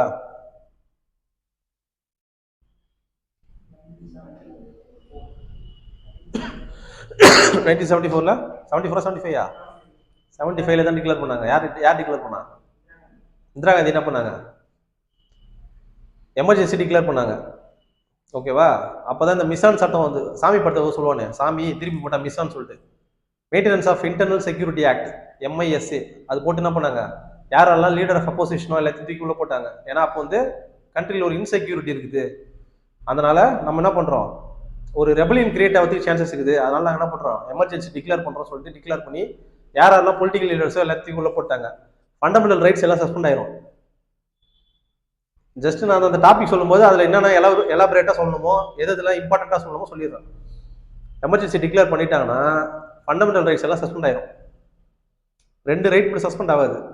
Article 20 and article 21 protection of life and personal liberty அது சஸ்பெண்ட் ஆகாது. நம்மளோட லைஃபுக்கு வந்து நம்மளோட லைஃப் பர்சனல் லிபர்ட்டின்றது என்னது, ஃப்ரீடம், சுதந்திரம். நம்ம சுதந்திரமாக போகலாம், வெளியே வரலாம், போகலாம். அது வந்து சஸ்பெண்ட் ஆகாது. நம்மளோட லைஃபுக்கான ப்ரொடெக்ஷன் வந்து யார் என்ஷூர் பண்ணணும்னா கவர்மெண்ட் தான் என்ஷூர் பண்ணணும். ஓகேவா? அதனால தான் மர்டர் பண்ணுறது தூக்கி உள்ள வைக்கிறாங்க. நீ இன்னொருத்தவங்க லைஃப் எடுத்துட்ட, அதனால வி ஆர் அரெஸ்டிங்னு சொல்லிட்டு. ஸோ அது வந்து கான்ஸ்டியூஷன் கேரண்ட் பண்ணுது நமக்கு. Article 20 and 21. இன்னொன்று வந்து என்னன்னாக்கா, அரெஸ்ட் பண்ணிட்டாங்கன்னு வச்சுக்கோங்களேன், ஒருத்தவங்க அரெஸ்ட் பண்ணிட்டாங்கன்னா டிடென்ஷன் பண்ணிட்டாங்கன்னா அந்த டைமில் அவருக்கு என்ன பண்ணணும், சில ரைட்ஸ் உண்டு. அந்த ரைட்ஸ் வந்து என்ஷூர் பண்ணி ஆகணும். இது 2 மட்டும் அந்த எமர்ஜென்சி டைமில் சஸ்பெண்ட் ஆகாது. இது எல்லா ரைட்ஸும் சஸ்பெண்ட் ஆயிரும். Freedom of speech, freedom of movement. நீங்கள் போயிட்டு அந்த டைமில் எமர்ஜென்சி டிக்ளேர் பண்ணி இந்திரா காந்தி வந்து ரொம்ப தப்பு பண்ணிட்டேன், அப்படி பண்ணிட்டேன், இப்படி பண்ணிட்டா சொன்னால் தூக்கி உள்ள வச்சுருவாங்க. விஷான்றது அதுதான். ஸோ ஃபண்டமெண்டல் ரைட்ஸாக இப்போ இருக்காது.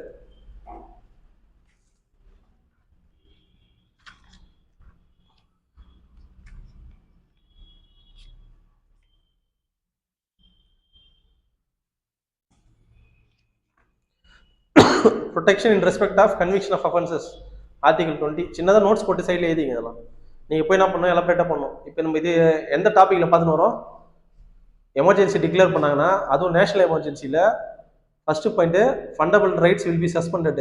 ஆட்டோமேட்டிக்காக சஸ்பெண்ட் ஆயிரும். 2 ரைட் மட்டும் சஸ்பெண்ட் ஆகாது. அது இது ஒரு இம்பார்ட்டண்டான கொஸ்டின். என்னென்ன ரைட்டுன்னு கேட்பாங்க. Article 20 protection in respect of conviction of offenses.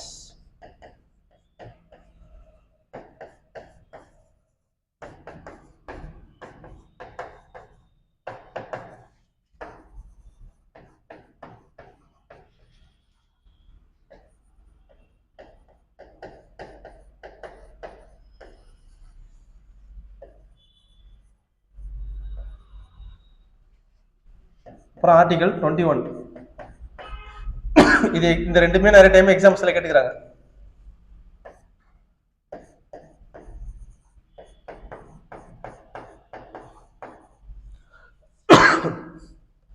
Civil சர்வீஸ்ல எப்படி கேட்பான்னா, ஸ்டேட்மெண்ட்ஸ் தான் கேட்பான். எல்லாத்தையும் கொடுத்து which of the following is இன்கரெக்ட்னு கேட்பான். 3 ஸ்டேட்மெண்ட் இல்லை 4 ஸ்டேட்மெண்ட் இருக்கும். 4மே கரெக்டா, அதுல எது தப்புன்றதை நீங்க கண்டுபிடிக்கணும். அது எப்படி கண்டுபிடிப்பீங்க, அனாலிட்டிக்கலா படிச்சா மட்டும்தான். அந்த ஸ்டேட்மெண்ட்ல இது ஒன்று இருக்கும். ஆர்டிகல் 2020 பதில் 23 24 போட்டுருவான், இல்லை வேற ஏதாவது ஆர்டிகல் போட்டுருவான். அப்படி இருந்தா இந்த ஸ்டேட்மெண்ட் தப்புன்னு சொல்லிட்டு நீங்க கண்டுபிடிச்சிடலாம். இல்லை இது கரெக்டா இருக்குது, கொடுத்துக்கிற 3 ஸ்டேட்மெண்ட்டும் கரெக்டா இருக்குதுன்னா ஆல் த அபவ் ஆர் கரெக்ட்னு சொல்லிட்டு நீங்க டிக் பண்ணுவீங்க. ஓகேவா? National emergency is declare and article 356 போட்டிருப்பாங்க. ஆக்சுவலா ஆர்டிகல் என்னது, 352.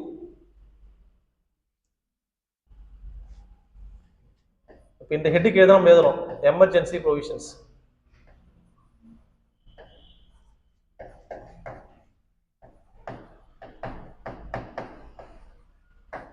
எந்த கான்ஸ்டிடியூஷன்ல டெரைவ் பண்ணிருப்போம், சும்மா கெஸ் பண்ணி சொல்லுங்க.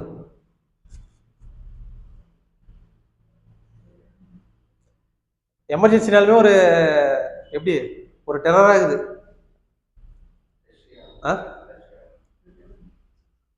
அந்த டைம்ல ரொம்ப டெரரான கண்ட்ரி அது. ஹிஸ்டரி பச்சுன்னா தெரியும். அப்படிதானே ஞாபகம் வச்சுருக்கிறேன் நீ வரைக்கும்.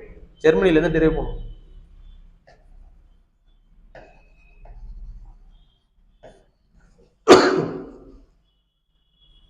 ஸோ அண்டர் ஆர்டிகல் 352 வந்து நேஷனல் எமர்ஜென்சி. ஸ்டேட் எமர்ஜென்சி ஒன்று பண்ணுவாங்க. ஸ்டேட் எமர்ஜென்சி வந்து நிறைய டைம் பண்ணிக்கிறாங்க. 356 மூலியமா ஆட்சியை கலைப்பாங்க தெரியுமா? ஒரு ஸ்டேட்ல ரூல் இருந்துன்னு டக்குன்னு ஆட்சியை கழிச்சிருவாங்க. There is no law and order இந்த ஸ்டேட்னு சொல்லிட்டு என்ன பண்ணுவாங்க, லா அண்ட் ஆர்டர் இஷ்யூ காரணமாக காமிச்சு ஆட்சியை கழிச்சிருவாங்க. அதுதான் ஸ்டேட் எமர்ஜென்சி 356. அப்புறம் financial emergency 360. Article 360 financial emergency.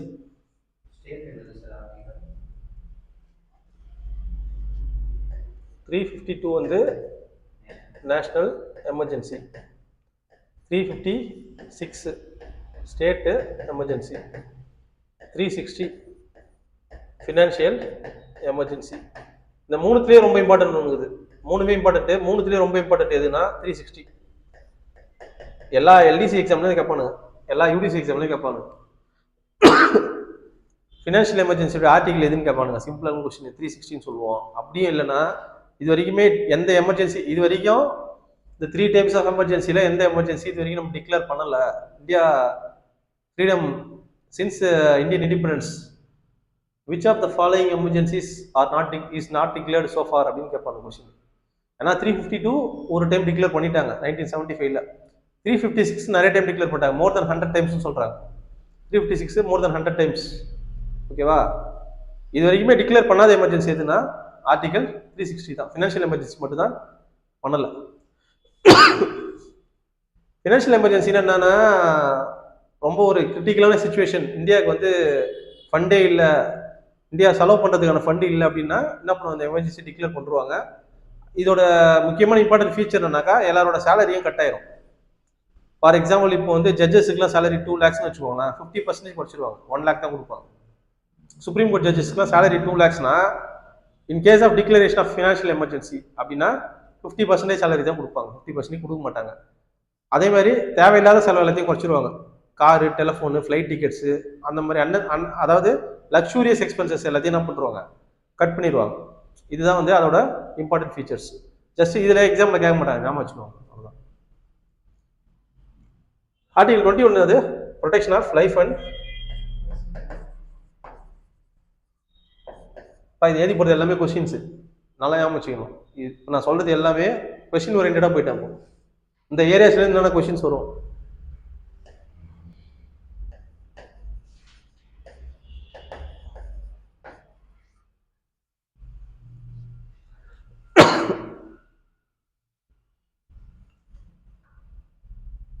So அப்போ 2 டைப்பு எதில் டிரைவ் பண்ணாங்கன்னா, இது ஃப்ரெஞ்ச் கான்ஸ்டியூஷனில் டிரைவ் பண்ணாங்க, இது எமர்ஜென்சி ப்ரொவிஷன்ஸ் வந்து கான்ஸ்டியூஷன் ஆஃப் ஜெர்மனி.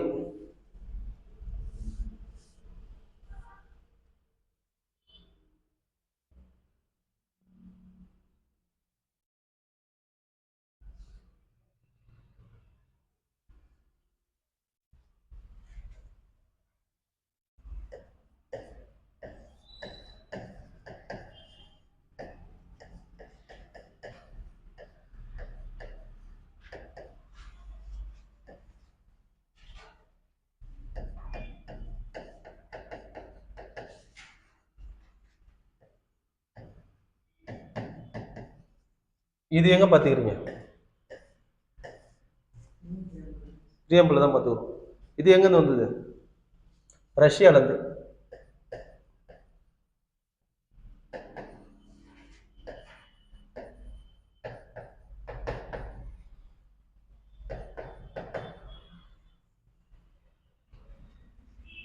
இது ஒன்று. அகெயின்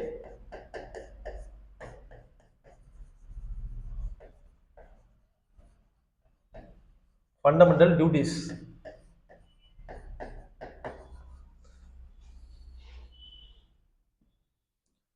ரஷ்யன் கான்ஸ்டியூஷன்லேருந்து ஃபண்டமெண்டல் டியூட்டிஸும் social, economic and political justice அப்படின்ற அந்த 3 வேர்ட்ஸ் வந்து எதில் இருக்குன்னா நம்மளோட பிரியாம்பிளில் என்ஷ்ரைன் ஆகிது. அந்த என்ஷ்ரைன்டு வேர்டு வந்து எந்த கான்ஸ்டியூஷனில் டிரைவ் பண்ணாங்கனாக்கா ரஷ்யன் கான்ஸ்டியூஷன்லேருந்து டிரைவ் பண்ணாங்க. ஸோ ஆல்ரெடி வந்து லிபர்ட்டி, ஈக்குவாலிட்டி அண்ட் ஃப்ரெட்டர்னிட்டி அது வந்து ஃப்ரெஞ்ச் கான்ஸ்டியூஷன்லேருந்து பார்த்தோம், அதுவும் பிரியாம்பிளில் தான் இருக்குது. Social, economic and political justice அப்படின்ற அந்த டேர்ம் வந்து எதுலேருந்து டிரைவ் பண்ணுவோம், ரஷ்யன் கான்ஸ்டியூஷன் வந்து டிரைவ் பண்ணுவோம். அப்போ பிரியாம்பிள் இருக்கிறது 2 இது இருக்குது, constitution of France, constitution of Russia, 2 கிட்டே வந்து நம்ம என்ன பண்ணிக்கிறோம், அந்த டேர்ம்ஸ்லாம் வந்து டிரைவ் பண்ணி வச்சுக்கிறோம். இப்போ பிரியாம்பிள் அந்த கொஸ்டின் வந்துன்னா, அப்போ பிரியாம்பிள்னு ஞாபகம் வந்துன்னா what are the questions, possible கொஸ்டின்ஸ்னால் நீங்கள் இப்படி போயிடணும். இப்படி படிச்சு பாருங்க, அப்போ தான் எக்ஸாமுக்கு ஈஸியாக இருக்கும். ஜஸ்ட் நீங்கள் கண்டென்ட்டாக படிக்கக்கூடாது, ஏரியாஸ் பிரிச்சுக்கணும். ப்ரியாம்பிளா, ஓகே ப்ரியாம்பிளில் 2 கொஸ்டின் இருக்குது, நமக்கு தெரியும். இந்த வேர்ட்ஸ் வச்சு 2 கொஸ்டின் அதில் இருக்குது. இதுல தான் வரும், வேற எதுல தான் வராது. வேற அதுலேருந்து என்ன கொஸ்டின் எடுக்க முடியும்? அந்த டாபிக்னா அதில் தான் வரும். அதேமாரி சாலியன்ட் ஃபீச்சர்ஸ் ஆஃப் த கான்ஸ்டியூஷனில் முன்னாடி சொன்ன ஹிஸ்ட்ரிலாம் ஜஸ்ட் உங்களோட அண்டர்ஸ்டாண்டிங்காக சொன்னது. ஃபர்ஸ்ட் ஒரு 20 மினிட்ஸ் சொன்னோம் இல்லையா, அது எல்லாமே உங்களோட அண்டர்ஸ்டாண்டிங்காக சொன்னது. பெருசாக அதில் கொஸ்டின் வரதுக்கு டைம் ஒன்றும் இருக்குல்ல, ஒரே ஒரு கொஸ்டின் தான் அதில். மினி கான்ஸ்டியூஷன் சொன்னால 42nd அமெண்ட்மெண்ட், அது மட்டும் தான் அதில் ஒரு கொஸ்டின். அடுத்து எந்தெந்த கான்ஸ்டியூஷன் ப்ரொவிஷன்ஸ் எந்தெந்த கண்ட்ரிலேருந்து டிரைவ் பண்ணும், இப்போ அந்த டாபிக் தான் பார்த்துருக்கோம். இதுல இருந்தால் கொஸ்டின்ஸ் நிறைய வரும்.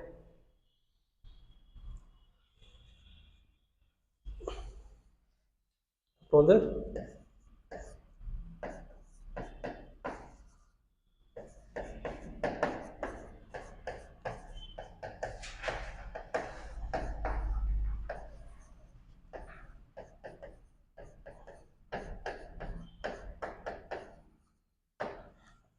Directive principles of state policy அயர்லாண்டோட கான்ஸ்டியூஷன் டெரைவ் பண்ணும். இது வந்து ஒரு இம்பார்ட்டன்ட் கொஸ்டின், இது அடிக்கடி கேட்பானுங்க.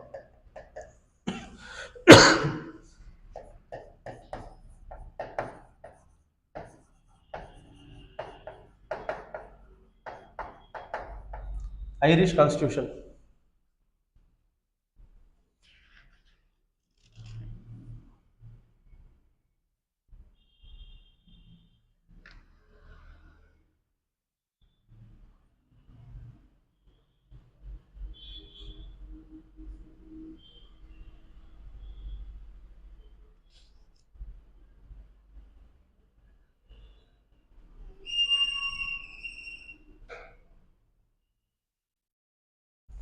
அப்புறம் இது பார்த்தாச்சு இல்லையா, இது வந்து ரொம்ப ரொம்ப ஐரிஷ் கான்ஸ்டியூஷன்னாலே எனக்கு ஞாபகம் வருது, இந்த பாயிண்ட் மட்டும் ஞாபகம் வரும். இது இல்லாமல் 2 விஷயத்தை வந்து நம்ம வந்து பாரோ பண்ணிக்கிறோம். ஒன்று வந்து எலெக்ஷன் ஆஃப் பிரசிடென்ட்டை வந்து எலெக்ட் பண்ணுறோம்ல, அந்த அந்த ப்ரொசீஜர் வந்து எங்கேருந்து டிரைவ் பண்ணால் ஐரிஷ் கான்ஸ்டியூஷன்ல தான் நம்ம டிரைவ் பண்ணணும். ஸோ இது கூட வந்து என்ன போட்டுங்க, எலெக்ஷன் ஆஃப்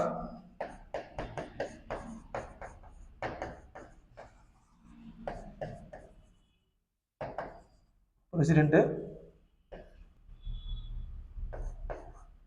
நாமினேஷன்,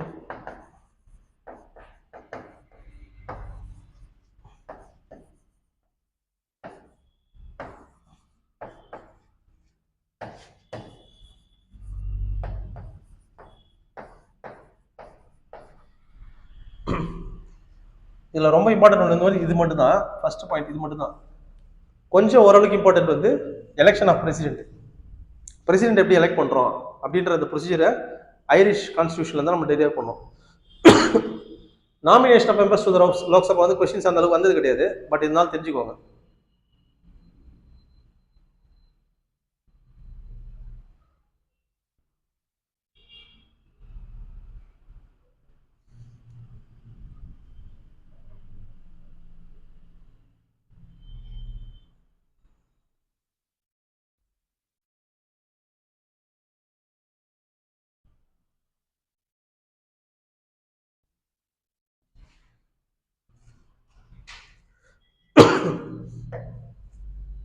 ஓகே,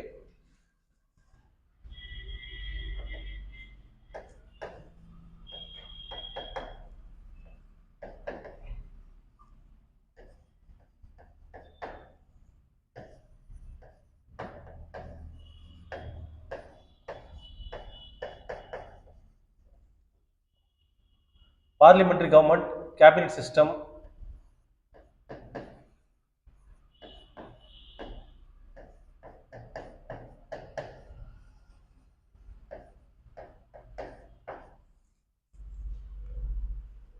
சிட்டிசன்ஷிப்னு வரும்போது சிங்கிள்ன்ற வேர்டு யூஸ் பண்றோம்ல, அது எதனால தெரியுமா?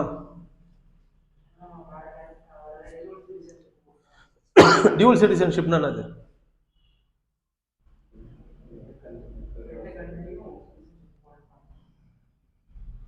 அப்படி கிடையாது. ஸ்டேட்ஸ் இருக்குது, சென்டர் இருக்குது இல்லையா, எலெக்ஷன் 2 இடத்துலயும் பண்றோம். நமக்கு 5 இயர்ஸ்ல 2 எலெக்ஷன் வரும். இப்போ நமக்கு என்ன, அது பார்லிமெண்டரி எலெக்ஷன் முடிஞ்சிச்சு. 2026ல என்னது இல்லை, 2026ல அசம்பிளி எலெக்ஷன். பார்லிமெண்டரி எலெக்ஷன்ல நம்ம பிரைம் மினிஸ்டர் யாருன்றதை வந்து நம்ம என்ன பண்ணுவோம், டிசைட் பண்ணுவோம். வேற இந்த assembly election will decide who is the chief minister, ஓகேவா? அப்போ 2 எலெக்ஷன் இருக்குது. ஸோ 2 எலெக்ஷனுக்கும் தனித்தனியாக சிட்டிசன்ஷிப் கொடுக்குறது. ஸ்டேட்டுக்கு ஒரு சிட்டிசன்ஷிப்பு, சென்ட்ரலுக்கு ஒரு சிட்டிசன்ஷிப், டியூவல் சிட்டிசன்ஷிப் சொல்லுவாங்க. ஃபார் எக்ஸாம்பிள் யூஎஸ்ல இருந்தீங்கன்னா, யூஎஸ்ல நிறைய 50 ப்ராவின்சஸ் இருக்குது. யுனைடெட் ஸ்டேட்ஸ் ஆஃப் அமெரிக்கான்னு சொல்லுவாங்க இல்லையா, 50 ஸ்டேட் இருக்குது மொத்தம் யூஎஸ்ல. நீங்கள் பாஸ்டன் அப்படின்னு சொல்லிட்டு ஒரு ப்ராவின்ஸ், பாஸ்டன் இருக்குதுன்னா first you are a citizen of Boston, அப்புறம் தான் என்னது you are citizen of US. அந்த ஸ்டேட்டுக்கு இந்த நேம் உங்களுக்கு சிட்டிசன்ஷிப் கொடுத்துருவாங்க. In addition to that you are also citizen of USA. So 2 citizenship கொடுப்பாங்க.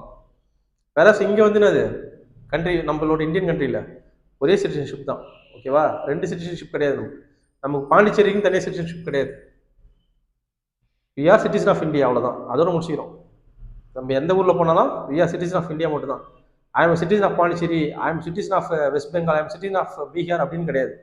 ஸோ இதுதான் வந்து டியூவல் சிட்டிசன்ஷிப். இது எங்கே இருக்குதுன்னா it is functional in USA, ஓகேவா?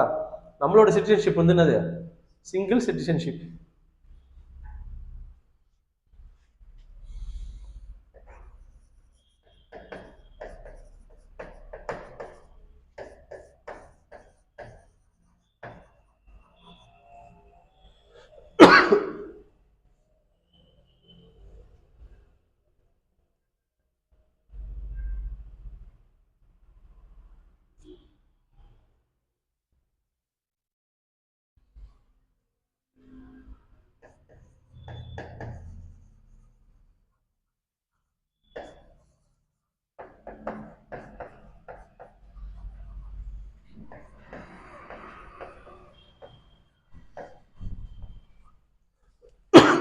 இது எல்லாமே ரொம்ப ரொம்ப முக்கியம். இதில் எதுலேருந்து வேணால் கேள்வி கேட்கலாம். ஸோ இதில் எதை வேணால் கொடுத்துட்டு which are the following provisions are borrowed from பிரிட்டேன்னு சொல்லிட்டு கேட்பாங்க.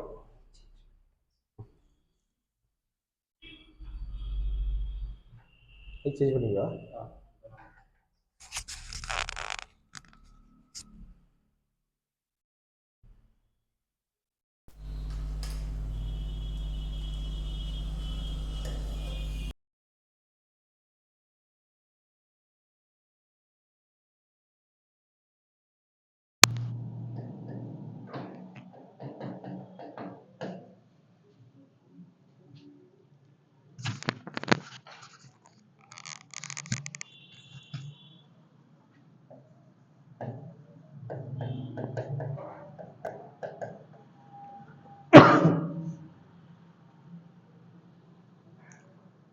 பார்லிமெண்ட்ரி கவர்மெண்ட்டு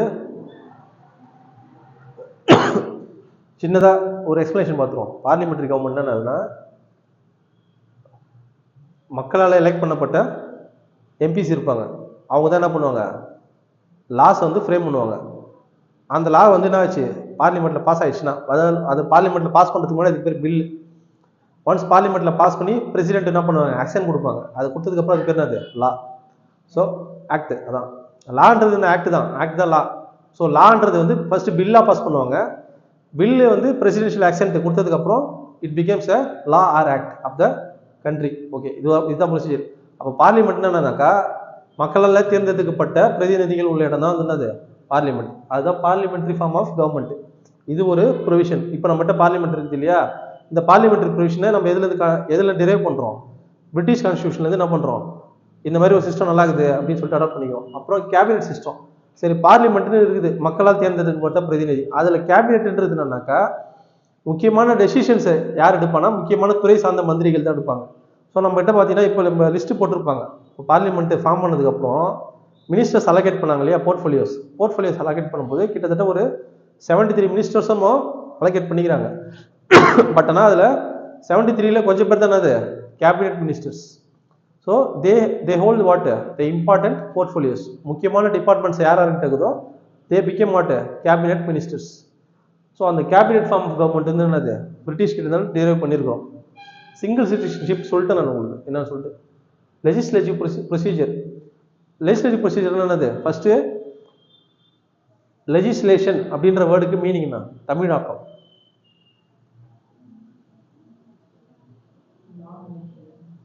அது இங்கிலீஷ் வேர்ட் லா மேக்கிங், அது தமிழ் என்ன சொல்லுவோம், சட்டம் இயற்றுதல். புரியுதா?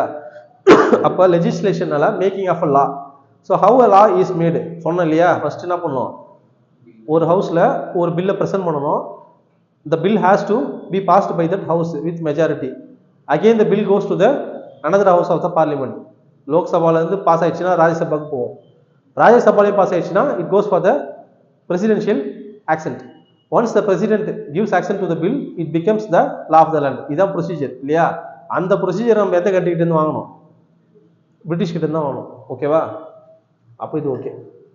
இது 4 தெரிஞ்சிச்சு.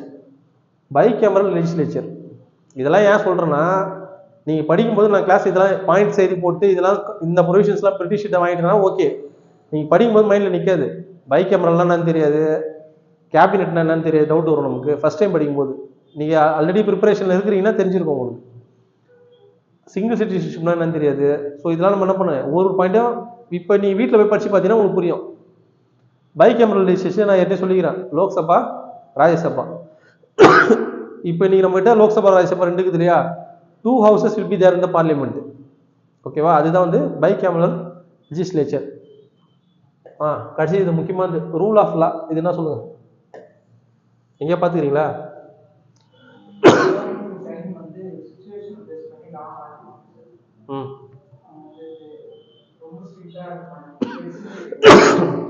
சட்டத்தை பொறுத்த வரைக்கும் எல்லாமே ஈக்குவல். ஓகேவா? யாரும் அதில் வந்து உயர்ந்தவன் தாழ்ந்தவன்றது கான்செப்டே கிடையாது. சட்டத்துக்கு முன்னாடி யாரு எல்லாருமே சமம். ஜெயலலிதா மேடம் சிஎம்ஆ இருக்கும்போது என்ன பண்ணாங்க, அவங்க தப்பு பண்ணிட்டாங்கன்னு சொல்லிட்டு கன்ஃபார்ம் பண்ணதுக்கப்புறம் என்னத்துக்கு என்ன பண்ணுறாங்க, she is kept behind the bars. ஓகேவா? ஸோ அவங்களுக்கு யாராக இருந்தாலும் சரி சட்டத்துக்கு முன்னாடி எல்லாருமே ஈக்குவல். அதான் rule of law. Rule of லான்னா என்னது, எல்லாருமே சட்டத்துக்கு முன்னாடி ஈக்குவல். சட்டம் தன் கடமையை செய்யும் சொல்லிட்டு நிறைய படத்தில் சொல்லுவாங்க இல்லையா? அந்த டைலாக்லாம் எதுல இருந்துச்சுன்னா இதுல தான் வந்துச்சு.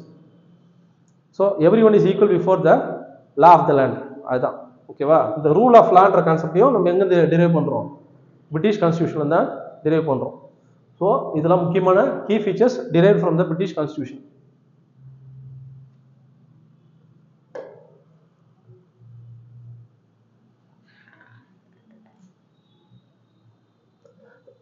ஃபண்டமெண்டல் டியூட்டிஸ் எந்த கான்ஸ்டியூஷன்ல பார்த்தோம்?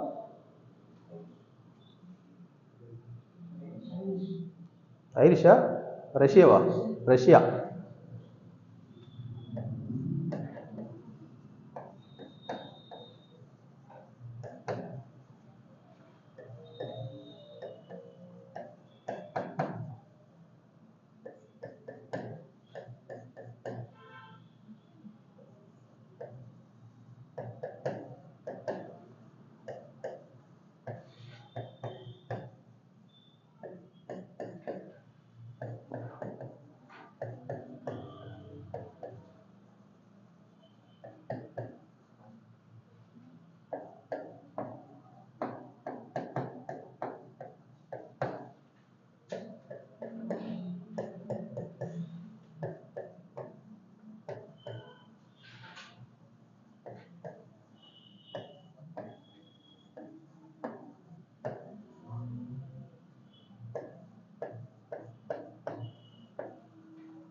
So first very important, fundamental duties எந்த கண்ட்ரிலையும் டிரைவ் பண்ணிக்கிறோம், எந்த கான்ஸ்டியூஷனில் டிரைவ் பண்ணிக்கிறோம்? Constitution of USA. இது எல்லாமே எங்கேருந்து வந்ததுன்னா யூஎஸ்ஏலேருந்து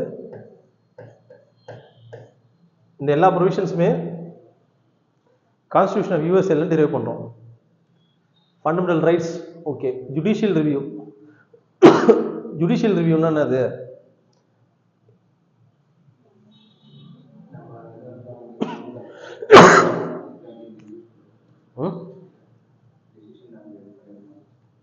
ஹைகோர்ட்ஸ் கொடுத்த ஜட்ஜ்மெண்ட்ஸ் என்ன பண்ணுவாங்க, சுப்ரீம் கோர்ட் ரிவ்யூ பண்ணும், கரெக்டாக கொடுத்துருக்காங்களா தப்பாக கொடுத்துருக்காங்களான்ட்டு. ஸோ இது மாதிரி ஒரு சிஸ்டம் நம்ம கண்ட்ரியில் இருக்குது. இந்த சிஸ்டம் நம்ம வந்து என்ன பண்ணிட்டோம், கான்ஸ்டியூஷனலாகவே என்ன பண்ணிட்டோம், ப்ரொவிஷன்ஸை இன்வோக் பண்ணிட்டோம். ஸோ அதனால தான் நம்மளோட கான்ஸ்டியூஷன் அவ்வளோ காம்ப்ளெக்ஸ்னு சொல்கிறாங்க. இன்னும் அதை இன்ட்ரடக்ஷன் கொடுக்கும்போது நான் ஒரு பாயிண்ட் சொல்லலை. நம்ம கான்ஸ்டியூஷனில் வந்து எஸ்டாப்ளிஷ்டு லெஜிஸ்லேட்டிவ் ப்ரொசீஜர்ஸும் இருக்குது, அதே சமயத்தில் அட்மினிஸ்ட்ரேட்டிவ் ப்ரொசீஜர்ஸும் எப்படி பண்ணணும்னு இன் டீட்டெயிலாக கொடுத்துருக்குறாங்க. வேற அது மற்ற கண்ட்ரியோட கான்ஸ்டியூஷன்லேருந்து நம்ம கான்ஸ்டியூஷன் எப்படி டிஃபர் ஆகுதுன்னா, அங்கே லெஜிஸ்லேட்டிவ் ப்ரொசீஜர் மட்டும் தான் இருக்கும், லா மேக்கிங் மட்டும் தான் இருக்கும். இந்த சட்டத்தை இப்படி ஏற்றலாம்னு சொல்லிட்டு இருக்கும். சட்டத்தை இப்படி ஏற்றலாம், அதே சமயத்தில் அதை எப்படி செயல்படுத்தணும், அந்த லாவை எப்படி வந்து என்ஃபோர்ஸ் பண்ணணும் அப்படின்றது சில விஷயத்தில் சொல்லியிருக்கிறாங்க. அதில் ஒன் ஆஃப் த பாயிண்ட் தான் வந்து ஜுடிஷியல் ரிவ்யூ. இப்போ கொடுக்குற தீர்ப்பை வந்து நம்ம என்ன பண்ணலாம், சுப்ரீம் கோர்ட் ரிவ்யூ பண்ணலாம் அப்படின்னு சொல்லிட்டு ஒரு ப்ரொவிஷன் கொடுக்குறாங்க. இது வந்து என்னன்னாக்கா ஒரு எக்ஸிக்யூட்டிவ் ஆக்ஷன், லீகலாகவே சொல்லிட்டாங்க, அதை என்ன பண்ணலாம், ரிவ்யூவும் பண்ணலாம். நம்ம ஜுடிஷியலாக இப்போ வந்து சுப்ரீம் கோர்ட் தான் வந்து சுப்ரீம் கோர்ட்டை தாண்டி வேற எந்த கோர்ட்டும் சுப்ரீம் கிடையாது சொல்லிட்டு ஒரு கொடுக்குறாங்கன்னு வச்சுக்கோங்க. இது வந்து ஒரு கான்ஸ்டியூஷனல் ப்ரொவிஷன். ஆனால் அந்த சுப்ரீம் கோர்ட் என்ன பண்ணலாம், ஒரு வேலை செய்யலாம், அது வந்து ஜுடிஷியல் ரிவ்யூவும் பண்ணலாம் அப்படின்னு சொல்லிட்டு அது என்ன வேலை செய்யுன்றதையும் சொல்கிறாங்க. அது நம்ம கான்ஸ்டியூஷன். வேற அதர் கான்ஸ்டியூஷனில் அது இருக்காது நிறைய கண்ட்ரியில். அவங்க என்ன பண்ணுவாங்கன்னா, அப்போ அந்த மாதிரி விஷயத்தெல்லாம் எப்படி பண்ணுவாங்க அப்படின்னு பார்த்தீங்கன்னா, எஸ்டாப்ளிஷ்டு ப்ரொசீஜர்னு இருக்கும், அதாவது கன்வென்ஷன் இருக்கும், வழி தொட்டு ஃபாலோ பண்ணி வந்திருப்பாங்க, பல வருஷமாக அதை ஃபாலோ பண்ணி வந்திருப்பாங்க. ஆனால் அந்த கண்ட்ரியோட கான்ஸ்டியூஷன் போய் பார்த்தீங்கன்னா அது இருக்காது, அந்த பாயிண்ட் வந்து கான்ஸ்டியூஷனில் இருக்காது. நம்ம கான்ஸ்டியூஷனில் செய்கிற ஒரு விஷயமும் என்ன இருக்கும், ஆல்ரெடி ரெக்கார்டட், அந்த புக்கை பேஸ் பண்ணி தான் நம்ம என்ன பண்ணுறோம், எல்லா விஷயத்தையும் செய்கிறோம். ஸோ அதனால தான் நம்ம கான்ஸ்டியூஷன் வந்து ரொம்ப லென்த்தியஸ்ட் கான்ஸ்டியூஷன், ரிட்டன் கான்ஸ்டியூஷன், ரொம்ப வந்து ஒரு நிறைய விஷயத்த உட்கொண்ட கான்ஸ்டியூஷன் சொல்லுவாங்க. Impeachment of judges, impeachment of president. இம்பீச்மெண்ட்னாலே அவங்களோட பதவியை பறிக்கிறது தான் இம்பீச்மெண்ட். பிரசிடென்ட்டை வந்து என்ன பண்ணலாம், இம்பீச் பண்ணலாம். Judges of supreme court and high court என்ன பண்ணலாம், இம்பீச் பண்ணலாம். இதுக்கு வந்து என்னன்னாக்கா 2/3 மெஜாரிட்டியில், ஸ்பெஷல் மெஜாரிட்டியில் என்ன பண்ணணும், பிரசிடென்ட் இம்பீச் பண்ணாலும், ஹை கோர்ட் ஜட்ஜ் இம்பீச் பண்ணாலும், சுப்ரீம் கோர்ட் ஜட்ஜ் இம்பீச் பண்ணாலும் என்ன பண்ணணும், ரெசல்யூஷன் பாஸ் பண்ணணும். எதில், பார்லிமெண்ட்ல. அப்போ தான் பண்ண முடியும். இந்த ப்ரொசீஜரை நம்ம எதை பண்ணுறோம், யூஎஸ்ஏலேருந்து ஃபாலோ பண்ணுறோம். வைஸ் பிரசிடென்ட் நம்ம கிட்ட 2 போஸ்ட் இருக்குது. ஃபர்ஸ்ட் பிரசிடென்ட்னு ஒரு போஸ்ட்டு, கீழே வைஸ் பிரசிடென்ட்னு ஒரு போஸ்ட் இருக்குது. ஸோ எலெக்ஷன் ஆஃப் பிரசிடென்ட் வந்து நம்ம எதில் ஃபாலோ பண்ணிக்கிறோம், ஐரிஷ் கான்ஸ்டியூஷன். திருப்பி படிச்சு ஞாபகம் வந்துடும், ஃபர்ஸ்ட் படிக்கும்போது கஷ்டமாக இருக்கும். ஆனால் போஸ்ட் ஆஃப் வைஸ் பிரசிடென்ட்ன்ற ஒரு போஸ்ட் வந்து யூஎஸ்ஏலேருந்து என்ன பண்ணிக்கிறோம், ஏன்னா அங்கே யூஎஸ்ஏல வந்து 2 பேர் இருப்பாங்க, பிரசிடென்ட் இருப்பார், வைஸ் பிரசிடென்ட் ஒருத்தர் இருப்பார். ஸோ வைஸ் பிரசிடென்ட்ன்ற போஸ்ட் வந்து நம்ம என்ன பண்ணுறோம், எதுலேருந்து ஃபாலோ பண்ணுறோம், யூஎஸ்ஏலேருந்து ஃபாலோ பண்ணுறோம்.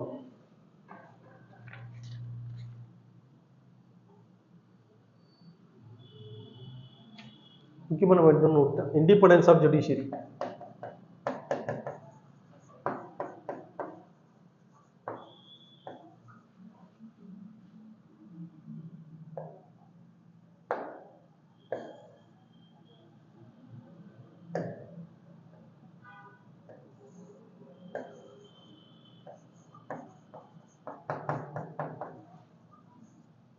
Independence of judiciary. இப்போ நம்ம 3 ஆர்கன்ஸ் ஆஃப் த கவர்மெண்ட் சொல்லுவோம் இல்லையா, 3 ஆர்கன்ஸ் இருக்குது இந்தியாவில். ஒன்று லெஜிஸ்லேச்சரு, இன்னொன்று எக்ஸிக்யூட்டிவ், இன்னொன்று ஜுடிஷியரி. 3 டிஃப்ரெண்ட் ஆர்கன்ஸு, 3மே இண்டிபெண்டன்ட் சொல்லுவோம். பட் ஆனால் அதில் பார்த்தீங்கன்னா லெஜிஸ்லேச்சரும் எக்ஸிக்யூட்டிவும் கிட்டத்தட்ட என்ன பண்ணுவோம், கோஆர்டினேஷனாக ஒர்க் பண்ணும். சட்டத்தை யார் ஏற்றுறாங்களோ அந்த சட்டத்தை வந்து யார் இம்ப்ளிமெண்ட் பண்ணுவாங்க, கவர்மெண்ட் ஆஃபீஸர்ஸ். எக்ஸிக்யூட்டிவ்ன்றது யாருன்னா கவர்மெண்ட் ஆஃபீஸர்ஸ் தான். கவர்மெண்ட் ஆஃபீஸர்ஸில் ஹையஸ்ட் லெவல் பார்த்தீங்கன்னா ஒரு மாவட்டத்துக்கு யார் இருப்பாங்க, மாவட்ட ஆட்சியர் இருப்பார். ஸோ அப்போ லெஜிஸ்லேச்சர், தமிழ்நாட்டில் வந்து யார் லெஜிஸ்லேச்சர், சிஎம், அந்தந்த துறை சார்ந்த மந்திரிகள், இவங்க எல்லாருமே என்னது ஸ்டேட் லெஜிஸ்லேச்சர். அவங்க என்ன பண்ணுவாங்க, அவங்களோட வேலை என்னது, எம்எல்ஏவோட வேலை, மினிஸ்டரோட வேலை, சிஎம்மோட வேலை என்னது, லா மேக்கிங். அவங்க என்ன பண்ணுவாங்க, சட்டத்தை வந்து எங்கே பண்ணுவாங்க, அசம்பிளியில், ஸ்டேட் அசம்பிளியில். பார்லிமெண்ட்னு எடுத்துங்கன்னா அங்கே யார் பண்ணுவாங்க, பிரைம் மினிஸ்டர், கேபினெட் மினிஸ்டர்ஸ், இவங்க எல்லாம் என்ன பண்ணுவாங்க, they will frame the laws. Once அந்த லா வந்து ஆக்டா மாறிச்சுன்னா, பிரசிடென்ட் சைன் போட்டாருன்னா ஆக்டா வெளியில் வரும். அப்போ அந்த ஆக்டை வந்து நம்ம யார் ஃபாலோ பண்ணணும், சிட்டிசன்ஸ் ஃபாலோ பண்ணணும். சிட்டிசன்ஸ்லாம் அந்த ஆக்டை ஃபாலோ பண்ணுறாங்களா, ஃபாலோ பண்ண வைக்கிறதுக்கு தான் யார், எக்ஸிக்யூட்டிவ், கவர்மெண்ட் ஆஃபீஸர்ஸ். ஓகேவா, அதில் கலெக்டரில் தான் ஆரம்பித்து கீழே இருக்கிற ஆஃபீஸ் பியூன் வரைக்கும் வருவார், எல்லாருமே எக்ஸிக்யூட்டிவ் தான்.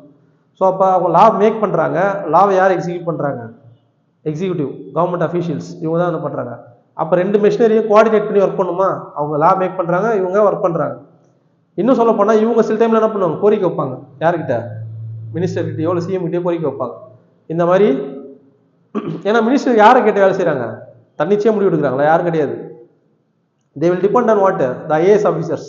அந்தந்த செக்ரட்டரியேட்னு இருக்கும், ஒரு ஸ்டேட்டுக்கும் செக்ரட்டரியேட் இருக்கும். பாண்டிச்சேரி செக்ரட்டரியேட் இருக்குது. அவங்க என்ன பண்ணுவாங்க, இன்புட்ஸ் கொடுப்பாங்க.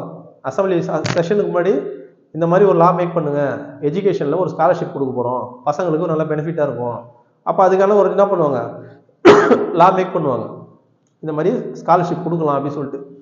இன்ஃபேக்ட் அது ஆக்டாக மாற்றணும். கவர்மெண்ட் ஆர்டர்ஸும் இருக்குது. டேரெக்டாக என்ன பண்ணலாம், மினிஸ்டர்ஸ் வந்து கன்சர்ன் கொடுத்துலாம், நீங்கள் கவர்மெண்ட் ஆர்டர் இஷ்யூ பண்ணிருங்கன்னு சொல்லிட்டு. ஆக்ட் ஆகிடுச்சுனாக்கா கோர்ட் என்ன பண்ணாதுன்னா உள்ளே வராது. கோர்ட் வந்து உள்ளே வராது ஆக்ட் ஆகிடுச்சுனாக்கா. அன்லெஸ் அன்டில் ரொம்ப அந்த ஆக்ட் வந்து ரொம்ப கான்ஸ்டியூஷனை வயலேட் பண்ணுது அப்படின்னா மட்டும்தான் கோர்ட் உள்ள இன்டர்ஃபியர் ஆகும். வேற அது கவர்மெண்ட் ஆர்டராக இருந்ததுன்னா யாராவது போய் கேஸ் போகிறோம்னு வச்சுக்கோங்களேன், கோர்ட் உள்ள வந்துடும். ஓகேவா? ஸோ இதுதான் கவர்மெண்ட் ஆர்டருக்கும் ஆக்டுக்கும் உள்ள வித்தியாசம். ஆக்டை வந்து ஸ்டேட் லெஜிஸ்லேச்சரோ சென்ட்ரோ ஆக்டாக போட்டுட்டாங்கன்னா கோர்ட் உள்ளே வர முடியாது. ஆனால் எப்போ உள்ளே வரும்னா அந்த ஆக்ட் வந்து ஃபுல்லாக வயலேட் பண்ணுது, கான்ஸ்டியூஷனே வயலேட் பண்ணுதுன்னா அப்போ என்ன பண்ணுவோம், உள்ளே வரும். ஓகேவா? ஃபண்டமெண்டல் ரைட்ஸை பறிக்கிற மாதிரி ஒரு ஆக்ட் இருக்குது, ஃபண்டமெண்டல் ரைட்ஸை பறிக்கிற மாதிரி ஒரு ஆக்ட் இருக்குதுன்னா அப்போ என்ன பண்ணுவோம், கோர்ட் உள்ள இன்டர்ஃபியர் ஆகும். இப்போ இண்டிபெண்டன்ஸ் ஆஃப் ஜுடிஷியரில் எது சொல்லணும்னா, இந்த 3 ஆர்கன்ஸ் ஆஃப் கவர்மெண்ட் இதில் அதில் ஒரே ஒரு ஆர்கன் மட்டும் இண்டிபெண்ட், யாருமே அதை கேள்வி கேட்க முடியாது, அதோட செயல்பாடுகளை விமர்சிக்க முடியாது, ஏன் அப்படி பண்ணிட்டு ஏன் அப்படி போயிட்டீங்கன்னு கேள்வி கேட்க முடியாது. அதுதான் எந்த ஆர்கன்னா, judicial organ. So independence of judiciary, ஜுடிஷியரிக்குன்னு சொல்லிட்டு ஒரு இம்பார்ட்டன்டான ரோல் கொடுக்குறாங்க. That is they have independency. அந்த இண்டிபெண்டன்சின்ற அந்த ஒரு நேச்சரை யார் கொடுக்குறா, யூஎஸ்ஏ கான்ஸ்டியூஷன்லேருந்து நம்ம இந்தியன் கான்ஸ்டியூஷன் டிரைவ் பண்ணி அதை ஃபிக்ஸ் பண்ணி வைக்கிறாங்க நம்மளோட இதில் செட்டப்பில். அதனால தான் வந்து நாட்டில் ஏதாவது தப்பு நடந்துச்சுன்னா கடைசியாக யார் நம்ம லாஸ்ட் ரெசார்ட், யார் நமக்கு நியாயம் கிடைக்கிறது லாஸ்ட் ரெசார்ட் யார், ஜுடிஷியரி தான். ஓகேவா? Either state judiciary or supreme court of India.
ராஜ்யசபாவோட மெம்பர்ஸ் எப்படி எலெக்ட் பண்ணுவாங்க, டைரக்ட் எலெக்ட் பண்ணுறோமா இன்டைரக்ட் எலெக்ட் பண்ணுறோமா? 2 எலெக்ஷன் இருக்குது, direct election, indirect election. Indirectly elected. Indirect எலெக்ஷன்னா, டைரக்ட் எலெக்ஷன் நமக்கு தெரியும். நம்ம இப்போ லோக்சபா எலெக்ஷன் நடக்குது, பாண்டிச்சேரிக்கு ஒரே ஒரு லோக்சபா கான்ஸ்டியூன்சி தான். ஒரு ஸ்டேட்டுக்கும் லோக்சபா எத்தனை பேருன்னு சொல்லிட்டு மாறும். தமிழ்நாட்டுக்கு பார்த்தீங்கன்னா 39 பேர், பாண்டிச்சேரிக்கு ஒரு ஆள். ஓகேவா? அப்போ லோக்சபா சீட்டு தமிழ்நாடு பாண்டிச்சேரி சேர்த்து எத்தனை சீட்டு, மொத்தம் 40 சீட்டு. இப்போ இந்த 40 எம்பியை நம்ம டைரக்டாக எலெக்ட் பண்ணுறோம். ஓகேவா? அப்போ லோக்சபா பொறுத்த வரைக்கும் டைரக்டாக எலெக்ட் பண்ணுறோம், ஓட்டு போடுறோம். அதில் யார் அதிகமான ஓட்டு வாங்குறாங்களோ அவங்க எம்பின்னு சொல்லிட்டு எலெக்ஷன் கமிஷன் டிக்ளேர் பண்ணுது. So they are elected to the Lok Sabha. இதே இது ராஜ்யசபாவும் நமக்கு எத்தனை பேர் இருக்கிறாங்க, ஒரு எம்பி தான் நமக்கு பாண்டிச்சேரியை பொறுத்த வரைக்கும். ஆனால் ராஜ்யசபா எம்பியை நம்ம சூஸ் பண்ணுறதே கிடையாது. அப்போ யார் அதை சூஸ் பண்ணுறாங்க, எம்எல்ஏஸ் சூஸ் பண்ணுறாங்க. அப்போ நம்மளோட மக்களோட பிரதிநிதிகள் தான் என்ன பண்ணுறாங்க, யாரு ராஜ்யசபா எம்பி ஆகணுன்றதை முடிவு பண்றாங்க. அப்ப அந்த எலெக்ஷன் என்னது, இன்டைரக்ட் எலெக்ஷன். நம்ம மக்களால் தேர்ந்தெடுக்கப்பட்ட பிரதிநிதிகளை எம்எல்ஏ எல்லாரும் சேர்ந்து என்ன பண்றாங்க, மக்கள் சார்பாக நாங்கள் இவரை தேர்ந்தெடுக்கிறோம் சொல்லிட்டு ஒருத்தர் தேர்ந்தெடுப்பாங்க. அவர் தான் Rajya Sabha MP. So that MP is indirectly elected. அப்போ அந்த எம்பி வந்து ராஜ்யசபா எம்பி வந்து இன்டைரக்டா எலெக்ட் பண்ற ப்ரொசீஜர் எதுல இருந்து பாரோ பண்றோம்னாக்கா, சவுத் ஆப்பிரிக்கால இருந்து பாரோ பண்றோம்.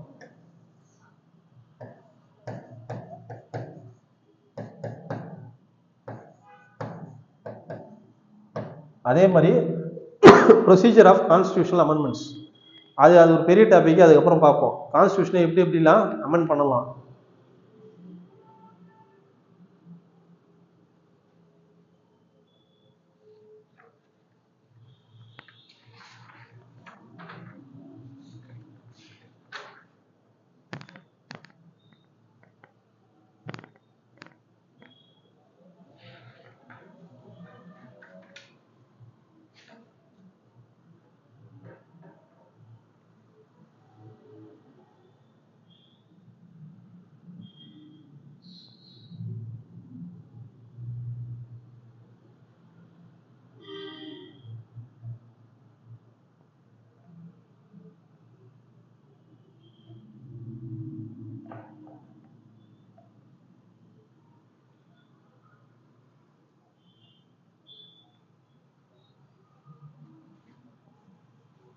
எழுதிட்டீங்களா?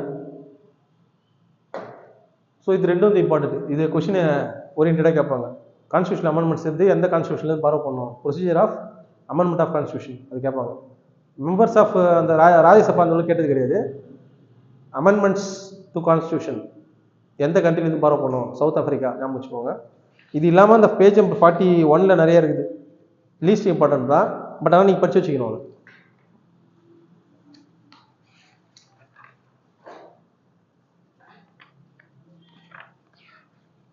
நெக்ஸ்ட் இப்போ 2 சேலின் ஃபீச்சர் பார்த்தோம். ஃபர்ஸ்ட் வந்து கான்ஸ்டியூஷன் வந்து லென்த்தியான கான்ஸ்டியூஷன் பார்த்தோம். அதுக்கப்புறமேட்டு வந்து நிறைய ஃபீச்சர்ஸை மற்ற கண்ட்ரீஸ்லேருந்து பார்வை பண்ணிக்கிறோம், அதை பார்த்தோம். தேர்ட் இம்பார்ட்டன்ட் ஃபீச்சர் பார்த்தீங்கன்னா நம்மளோட இந்தியன் கான்ஸ்டியூஷன் வந்து ரிஜிடான கான்ஸ்டியூஷனா இல்லை ஃப்ளெக்சிபிளான கான்ஸ்டியூஷனா அப்படின்னு பார்க்க போகிறோம். What is rigid and what is flexible. ரொம்ப ஸ்டப்பனாக அமெண்டே பண்ண முடியாது, இந்த அமெண்ட்மெண்ட்டே இது பண்ணவே முடியாது, அமெண்ட்மெண்ட் பண்ணாலும் ரொம்ப ரொம்ப ரொம்ப டீட்டெயில்டாக காம்ப்ளிகேட்டடாக தான் பண்ண முடியும், அதாவது கான்ஸ்டியூஷனை திருத்த முடியாது அப்படின்னு சொல்லிட்டு இருக்குதா, இல்லை இந்த கான்ஸ்டியூஷனை ரொம்ப ஈஸியாக அமெண்ட் பண்ணிடலாம் அப்படின்னு சொல்லிட்டு இருக்குதா அப்படின்னு பார்த்தோன்னா நமக்கு வந்து 2 நேச்சருமே இருக்குது. Our Indian constitution is both rigid as well as flexible. 2 ஃபீச்சருமே நம்ம என்ன பண்ணிக்கிறோம், இன்வோக் பண்ணி வச்சிருக்கிறோம் இதில். இப்போ அது மாதிரி ரிஜிட் கான்ஸ்டியூஷன் வேறு ஏதாவது அதர் கண்ட்ரீஸில் இருக்குதான் பார்த்தா இருக்குது. யூஎஸ் கான்ஸ்டியூஷன் ரொம்ப ரொம்ப ரொம்ப ரொம்ப ரிஜிடான கான்ஸ்டியூஷன், அதை அமெண்டே பண்ண முடியாது. கான்ஸ்டியூஷனில் ஏதாவது ஒரு கரெக்ஷன்ஸ் கொண்டு வரணும்னா ரொம்ப ரொம்ப கஷ்டம். ஸோ அவங்க அந்த மாதிரி ஒரு ப்ரொசீஜராக அடாப்ட் பண்ணி வச்சிருக்கிறாங்க. இன்னொரு கண்ட்ரி எக்ஸாம்பிள் யூகே என்னன்னாக்கா பிரிட்டிஷ் கான்ஸ்டியூஷன். அவங்க ஜஸ்ட் என்ன பண்ணலாம், ஜஸ்ட் ஒரு லா மேக் பண்ணுற மாதிரி என்ன பண்ணிட்டு போயிடலாம், அமெண்ட்மெண்ட் பண்ணிட்டு போயினே இருக்கலாம். ஸோ இப்போ நம்ம எந்த ஆர்டிகல் படி அமெண்ட் பண்ணுறோம் கான்ஸ்டியூஷனை, அந்த ஆர்டிகல் 368. ஓகேவா? இப்போ சில அமெண்ட்மெண்ட்ஸ் இருக்குது, சில கான்ஸ்டியூஷன் அமெண்ட்மெண்ட்ஸ் என்ன பண்ணுறோம்னா அண்டர் 368 தான் பண்ணுறோம். நம்ம எல்லா அமெண்ட்மெண்ட்டும் 2 டைப் ஆஃப் அமெண்ட்மெண்ட் இருக்குது. ஒன்று வந்து ஸ்பெஷல் மெஜாரிட்டியில் அந்த பில்லை பாஸ் பண்ணணும். வாட் இஸ் ஸ்பெஷல் மெஜாரிட்டி அப்படின்னு பார்த்தீங்கன்னா ஃபஸ்ட்டு அந்த பில்லு வந்து பாஸ் பண்ணுறதுக்கு ஒப்பீனியன் கேட்பாங்க, இந்த பில்லை பாஸ் பண்ணலாமா அப்படின்னு சொல்லிட்டு. ஃபார் எக்ஸாம்பிள் இப்போ வந்து பார்த்தீங்கன்னா லோக்சபா எத்தனை மெம்பர்ஸ் டோட்டலாக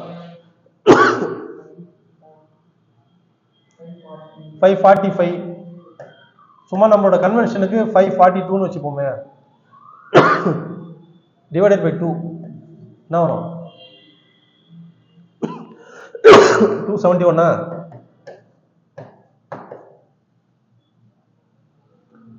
50%, மோர் தென் 50% என்ன பண்ணோம்னா, சும்மா சொல்கிறது 545 எப்பயும் ஃபுல்லாக இருக்காது, 543 இருக்கும். 2 மெம்பர்ஸ் வந்து நாமினேஷன் ஆங்கிலோ இந்தியன் கம்யூனிட்டியில் நாமினேட் பண்ணுவாங்க. யார் நாமினேட் பண்ணுவா? ஆமாம், லோக்சபா நாமினேஷன் உண்டு. ஆனால் ஃபுல் ஸ்ட்ரென்த் எப்பயுமே இருக்காது, 545 ஃபுல்லாக எப்பயுமே இருக்காது, 545 ஃபுல்லாக இருக்காது. லாஸ்ட் டைமே 543 தான். சும்மா நம்மளோட கன்வென்ஷன் 542 வச்சுப்போமே. அப்போ 271 வந்து 50%.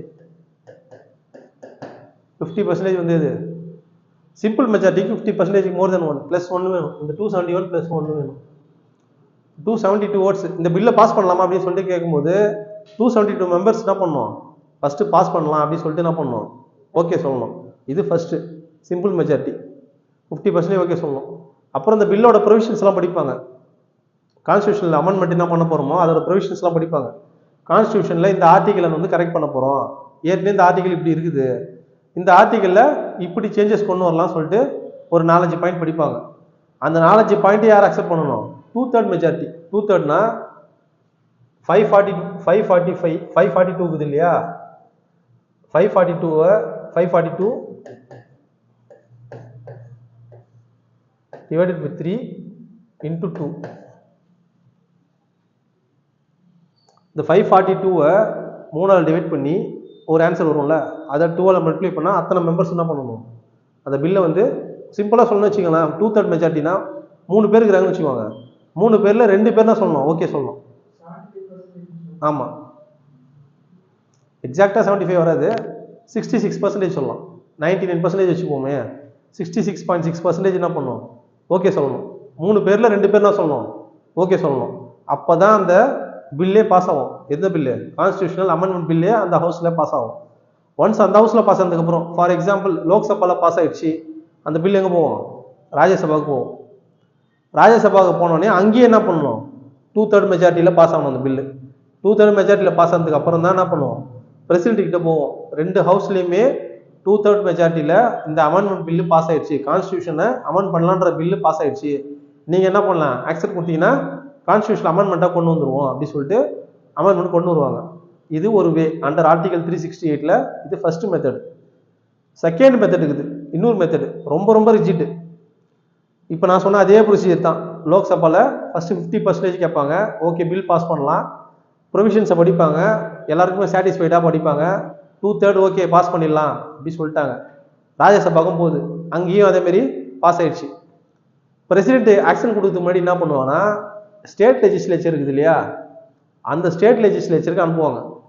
இப்போ நம்ம கிட்ட மொத்தம் எத்தனை ஸ்டேட்ஸ் இருக்குதோ எல்லா ஸ்டேட் லெஜிஸ்லேச்சர்லையும் 50% கொடுக்கணும் டோட்டலாக. ஃபார் எக்ஸாம்பிள் நம்ம கிட்ட 28 ஸ்டேட் இருக்குதுன்னா 28 ஸ்டேட்ல மினிமம் 14+ ஸ்டேட்ஸ் என்ன பண்ணணும், அந்த பில்லை வந்து அக்செப்ட் பண்ணணும்.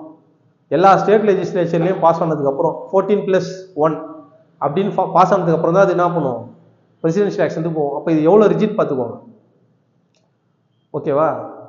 சில அமெண்ட்மெண்ட்ஸ் இருக்குது, சில கான்ஸ்டியூஷன் அமெண்ட்மெண்ட் வந்து நீங்கள் எடுத்தோடனே இன்டெப்த்தாக நம்ம அதை பற்றி சொல்ல வேணாம், எது டைப் ஆஃப் அமெண்ட்மெண்ட்டில் வரும் அப்படின்றது நம்ம அந்த அமெண்ட்மெண்ட் பார்க்கும்போது டீட்டெயிலாக சொல்கிறேன். எந்தெந்த இது வந்து சிம்பிள் மெஜாரிட்டி, எது ஸ்பெஷல் மெஜாரிட்டி, எது special majority with ratification by the states, ஓகேவா.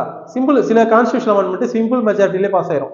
சிம்பிள் மெஜாரிட்டினா 50+1, 50+1 கை தூக்குனாலே போதும், அது அந்த பில் பாஸ் ஆன மாதிரி கணக்கு, அது சிம்பிள் மெஜாரிட்டி. 2/3 கை தூக்குறாங்கன்னா ஸ்பெஷல் மெஜாரிட்டி. 2/3 பண்ணதுக்கு அப்புறமேட்டு சில அமெண்ட்மெண்ட் என்ன பண்ணுவாங்க, ஸ்டேட்ஸுக்கு அனுப்புவாங்க. எல்லா அமெண்ட்மெண்ட்டும் ஸ்டேட்டுக்கு அனுப்ப மாட்டாங்க, ஒன்லி சில அமெண்ட்மெண்ட் மட்டும் தான் என்ன பண்ணுவாங்க, ஸ்டேட்ஸ்க்கு அனுப்புவாங்க. ஏன்னா அவங்களோட இன்புட்ஸும் அதில் வேணும்னு சொல்லிட்டு அனுப்புவாங்க. எந்தெந்த அமெண்ட்மெண்ட்னு அந்த கிளாஸில் நான் சொல்கிறேன் உங்களுக்கு, இப்பயே நீங்கள் கன்ஃபியூஸ் பண்ணிக்காதீங்க. ஸோ அப்போது இவ்வளோ ப்ரொசீஜர்ஸ் நம்மகிட்ட இருக்குது. அப்போ நம்மகிட்ட சிம்பிள் மெஜாரிட்டிலையும் பண்ண முடியும், அதே மாதிரி ரொம்ப காம்ப்ளெக்ஸாகவும் பண்ண முடியும். அந்த மாதிரி 2 ப்ரொவிஷன்ஸையும் நம்ம கான்ஸ்டியூஷன் வச்சுருக்குது. ஸோ இது ஒரு இம்பார்ட்டன்டான ஃபியூச்சர். அப்போ நம்ம கான்ஸ்டியூஷன் என்ன சொல்லுவாங்க, வித் ரிகார்ட் டு அமெண்ட்மெண்ட்ஸ்னு வரும்போது அவர் Indian constitution with regard to amendment is partly flexible, partly rigid, ஓகேவா. ஆன்சர் அப்போ என்னது, பார்ட்லி ஃப்ளெக்சிபிள், பார்ட்லி ரிஜிட். அதான் யூஎஸ்ல கான்ஸ்டியூஷன் அமெண்ட்மெண்ட்டே பண்ணது கிடையாது எனக்கு தெரிஞ்சு. இது வரைக்குமே 1-2 தான் பண்ணியிருக்கிறாங்க. இவ்வளோ நல்லா ஆயிடுச்சு. யூஎஸ் இண்டிபெண்டன்ஸ் ஆகி கிட்டத்தட்ட மோர் தேன் 200 இயர்ஸ் ஆகுது. 200 இயர்ஸாகவே 1-2 தான் பண்ணியிருக்கிறாங்க, அதுக்கப்புறம் பண்ணதே கிடையாது. வேற யூகேல வந்து என்னன்னாக்கா சும்மா ஜஸ்ட் ஒரு பில் பாஸ் பண்ணுற மாதிரி, ஏதோ ஒரு விஷயத்த வந்து அவங்க திருத்தணும்னு நினச்சாங்கன்னா இவ்வளோ ப்ரொசீஜர்லாம் ஃபாலோ பண்ண தேவையில்ல. ஜஸ்ட் என்ன பண்ணுவாங்க, ஒரு பில்னு சொல்லிட்டு ப்ரெசென்ட் பண்ணிட்டு போயினே இருப்பாங்க, அது உடனே என்ன ஆயிரும், அமெண்ட்மெண்ட் ஆயிரும். ஸோ அப்போ பிரிட்டிஷ் கான்ஸ்டியூஷன் வந்து example for flexible constitution with regard to amendments. ரொம்ப ரொம்ப ஃப்ளெக்சிபிளான கான்ஸ்டியூஷனு. யூஎஸ் கான்ஸ்டியூஷன் வந்து ரொம்ப ரொம்ப ரிஜிட்டான கான்ஸ்டியூஷன். நம்மளோட Indian constitution partly rigid, partly flexible. 3 இதுமே எழுதி வச்சுக்கோங்க, ரிஜிட், ஃப்ளெக்சிபிள்.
இப்போ 4th சேலியன்ட் ஃபீச்சர் பார்க்க போகிறோம். 4th ஃபீச்சர் என்னன்னாக்கா, இதுக்கு முன்னாடி பார்த்தது ரிஜிடாக ஃப்ளெக்சிபிளாக பார்த்தோம். அடுத்து வந்து நீங்கள் கேட்டிங்களே தம்பி, ஃபெடரலா யுனைட்டரியா, அதான் பார்க்க போகிறோம்.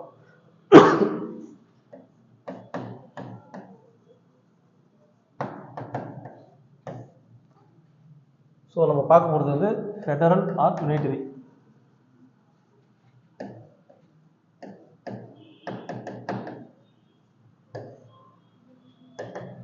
ஃபெடரேஷன் அப்படின்னாலுமே வந்து என்னன்னா 2 டைப்ஸ் ஆஃப் கவர்மெண்ட் இருக்கும். நம்ம கிட்ட என்ன இருக்குது, ஸ்டேட் கவர்மெண்ட் இருக்குது, சென்ட்ரல் கவர்மெண்ட் இருக்குது.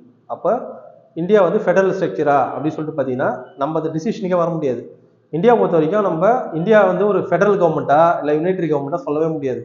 ஸோ நம்மகிட்ட 2 ஃபீச்சர்ஸுமே இருக்குது. எப்படி நம்ம வந்து ஃப்ளெக்சிபிலிட்டியில் பார்த்தோமோ, ஃப்ளெக்சிபிளாகவும் இருக்குது, ரிஜிடாகவும் இருக்குது கான்ஸ்டியூஷன். அதே மாதிரி நம்ம டிராஃப்டிங் அப்படி என்ன பண்ணிட்டாங்கன்னா 2 ஃபீச்சர்ஸுமே அதில் இன்வால்வ் பண்ணிட்டாங்க. ஃபெடரல் ஃபீச்சர்ஸையும் வச்சுட்டாங்க, யுனைட்டரி ஃபீச்சர்ஸையும் வச்சுட்டாங்க. ஃபெடரல் ஃபீச்சர்ஸ்னா என்னன்னா, எதெல்லாம் ஃபெடரல் ஃபீச்சர்ஸ் அப்படின்னு பார்த்தீங்கன்னா, கொஸ்டின் தான் கேட்பாங்க, which are the following is a federal feature அப்படின்னு கேட்பாங்க. Which are the following is not a federal feature அப்படின்னு சொல்லி கேட்பாங்க. அப்போ அந்த ஃபீச்சர்ஸ் எல்லாம் நம்ம என்ன பண்ணணும், ஞாபகம் வச்சுக்கணும்.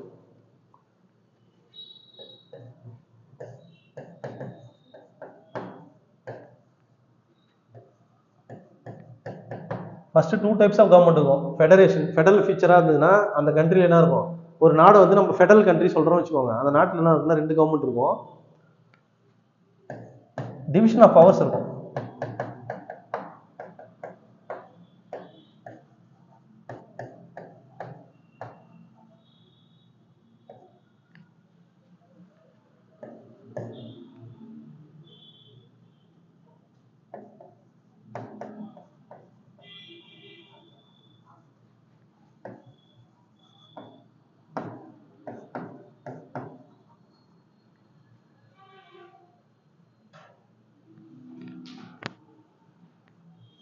பை கேம்பரல் லெஜிஸ்லேச்சர், 2 லெஜிஸ்லேச்சர் இருக்கும், லோக்சபா ராஜ்யசபா. அந்த மாதிரி இருந்ததுன்னா அந்த கண்ட்ரி ஃபெடரல் கண்ட்ரி சொல்லலாம். டிவிஷன் ஆஃப் பவர்ஸ் இருந்ததுன்னா ஸ்டேட் கவர்மெண்ட்டும் சென்ட்ரல் கவர்மெண்ட்டும் என்ன பண்ணுவோம், பவர்ஸை பிரிச்சிக்கும். அந்த மாதிரி இருந்தாலும் அதை ஃபெடரல் கண்ட்ரி சொல்லிட்டு சொல்லலாம். இதெல்லாம் வந்து என்னது, பேராமீட்டர்ஸ். இந்த பேராமீட்டர்ஸ்லாம் இருந்ததுன்னா அந்த கண்ட்ரி நம்ம என்ன சொல்லலாம், ஃபெடரல் கண்ட்ரி சொல்லிட்டு சொல்லலாம்.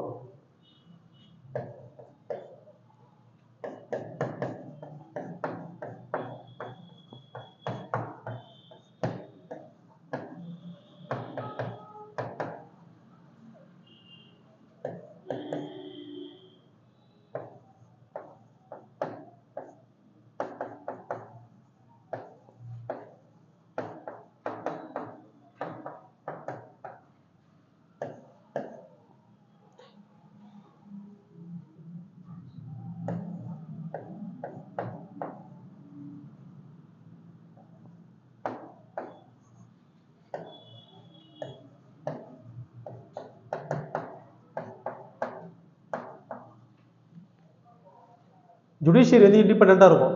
நம்மகிட்ட இருக்குது இல்லையா 3 ஆர்கன்ஸ் ஆஃப் கவர்மெண்ட் சொன்னால் அதில் இண்டிபெண்டாக இருக்கிறது இது ஜுடிஷியல் ஆர்கன் வந்து ரொம்ப ரொம்ப இண்டிபெண்ட். நமக்கு எந்த ப்ரெஷரும் நம்ம கொடுக்க முடியாது. அவங்க தான் அதை they can take their own decisions according to the law. So அதனால் நம்ம ஜுடிஷியரி வந்து என்ன சொல்லுவோம், இண்டிபெண்டன்ட் ஜுடிஷியரின்னு சொல்லுவோம். எந்த டிஸ்டர்பன்ஸும் கிடையாது. ஜட்ஜஸ்க்கு வந்து அதே மாதிரி என்னன்னாக்கா ரிட்டையர்மெண்ட்டுக்கு அப்புறம் அவங்களுக்கு போஸ்டிங் அதெல்லாம் கொடுக்க முடியாது. அதுமாரி கொடுத்தா தான் அவங்க என்ன பண்ணுவாங்க, எதிர்பார்ப்பாங்க கவர்மெண்ட் கிட்ட, கவர்மெண்ட் எதாவது ஃபேவர் பண்ணி நம்ம ரிட்டையர்மெண்ட்டுக்கு அப்புறம் எதாவது போஸ்டிங் வாங்கிக்கலான்ட்டு. அந்த மாதிரிலாம் பண்ண முடியாது இந்தியாவை பொறுத்த வரைக்கும். ஸோ ஜட்ஜஸ்க்கு என்ன பண்ணுறாங்க, அடுத்தது வேறு ஏதோ போஸ்டிங்லாம் கிடையாது, ரிட்டையர்மெண்ட் என்ன அப்படியே போக வேண்டியது தான். ஆனால் அது அப்படி தான் நடக்குதான் பார்த்தா அப்படி கிடையாது. இப்போ என்ன பண்ணுறோம், தூக்கி கவர்னராக உட்கார வச்சிடறோம் அவங்க. சரியா, நிறைய ஓட்டை சட்டத்தில் ஓட்டைகள் இருக்குன்றாங்களா, அதான் இதுதான். So independent judiciary, return constitution. நம்ம கான்ஸ்டியூஷன் வந்து ரிட்டன் கான்ஸ்டியூஷன் தான் இல்லையா. யூகே கான்ஸ்டியூஷன் வந்து அன்ரிட்டன். யூகேல வந்து கான்ஸ்டியூஷனே கிடையாது, எல்லாமே வாயால் சொல்கிறது தான் அவங்களுக்கு. சுப்ரீமசி ஆஃப் த கான்ஸ்டியூஷன், இருக்கிறதுலே ரொம்ப supreme law of the land அப்படி சொல்லிட்டு சொல்கிறோம். நம்ம நாட்டோட தலை சிறந்த லா எது, சுப்ரீம் லா அப்படின்னு பார்த்தீங்கன்னா கான்ஸ்டியூஷன் தான் சொல்லுவோம். So that is what supremacy of the constitution. அதுக்கு மீறி இது ஒன்றுமே கிடையாது. கான்ஸ்டியூஷன் என்ன சொல்லிட்டாங்கன்னா அதை அப்படியே ஃபாலோ பண்ணி ஆகணும். கோர்ட் என்ன பண்ணி ஆகணும், கோர்ட் எதை பேஸ் பண்ணி தீர்ப்புலாம் கொடுக்குது, கான்ஸ்டியூஷனை பேஸ் பண்ணி தான் தீர்ப்பே கொடுக்குது. புரியுதா. ஸோ அப்போ supreme law of the land எது, கான்ஸ்டியூஷன் தான். ஸோ அப்போ அந்த மாதிரி ஒரு செட்டப்பை நம்ம வச்சிருக்கிறோம். கான்ஸ்டியூஷனை மீறி வேற எதுவும் செய்ய முடியாது. எந்த ஒரு எக்ஸிக்யூட்டிவ் ஆக்ஷன் பண்ணாலும் there will be a precedence in the constitutional provision. Constitutional ப்ரொவிஷன்ஸில் இருக்கிற ஒரு பிரசிடென்ஸை காட்டி தான் என்ன பண்ணுவாங்க, ஒரு தீர்ப்பையே கொடுப்பாங்க, ஒரு லா எனாக்ட் பண்ணுவாங்க, எல்லாத்தையும் பண்ணுவாங்க. ஓகேவா. ஸோ இப்போ இதெல்லாம் தான் வந்து என்னது 2 டைப்ஸ் ஆஃப் கவர்மெண்ட்டு. அந்த கவர்மெண்ட்டுக்கிட்ட பவர்ஸ் வந்து என்ன பண்ணிப்பாங்க, ஸ்டேட் சென்ட்ரலில் டிவைட் பண்ணிப்பாங்க. டைப் ஆஃப் லெஜிஸ்லேச்சர் 2 இருக்கும். ஒன்று 2 types of legislature, Lok Sabha Rajya Sabha நம்ம கண்ட்ரியில் இருக்குது. ஜுடிஷியரி செட்டப் எப்படி இருக்கும்னா இண்டிபெண்ட்டாக இருக்கும். அதாவது லெஜிஸ்லேச்சர் வந்து ஜுடிஷியரியை கண்ட்ரோல் பண்ண முடியாது, அவங்க தனியாக இருப்பாங்க. ரிட்டன் கான்ஸ்டியூஷன் நமக்கு தெரியும், நம்ம constitution written, supremacy of the constitution. ஓகேவா? அதே மாதிரி rigid constitution, constitution will be rigid.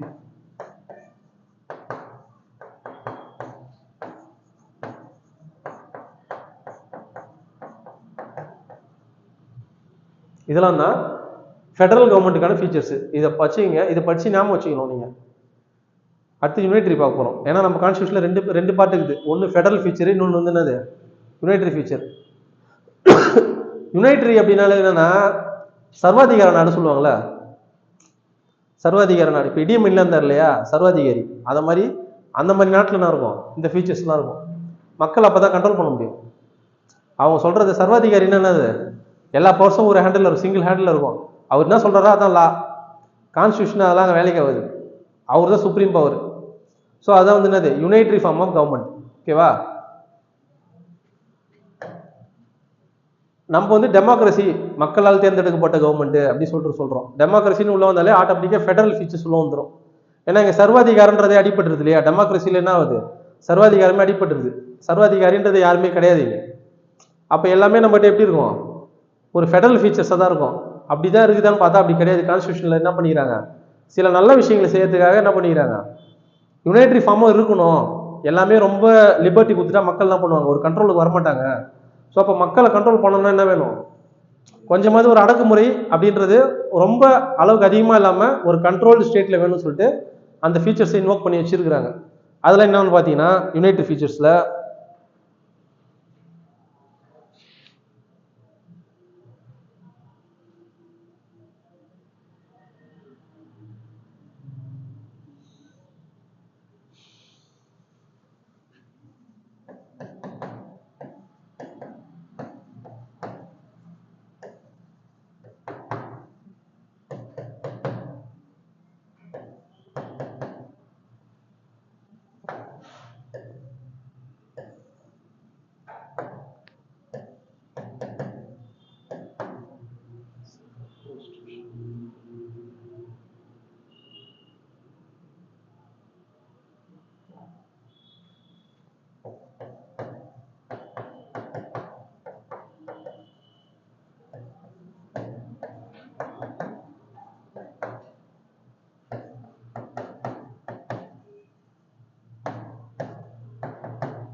இது எல்லாமே வந்து யுனைட்ரி ஃபீச்சர்ஸ் ஆர் நான் federal features.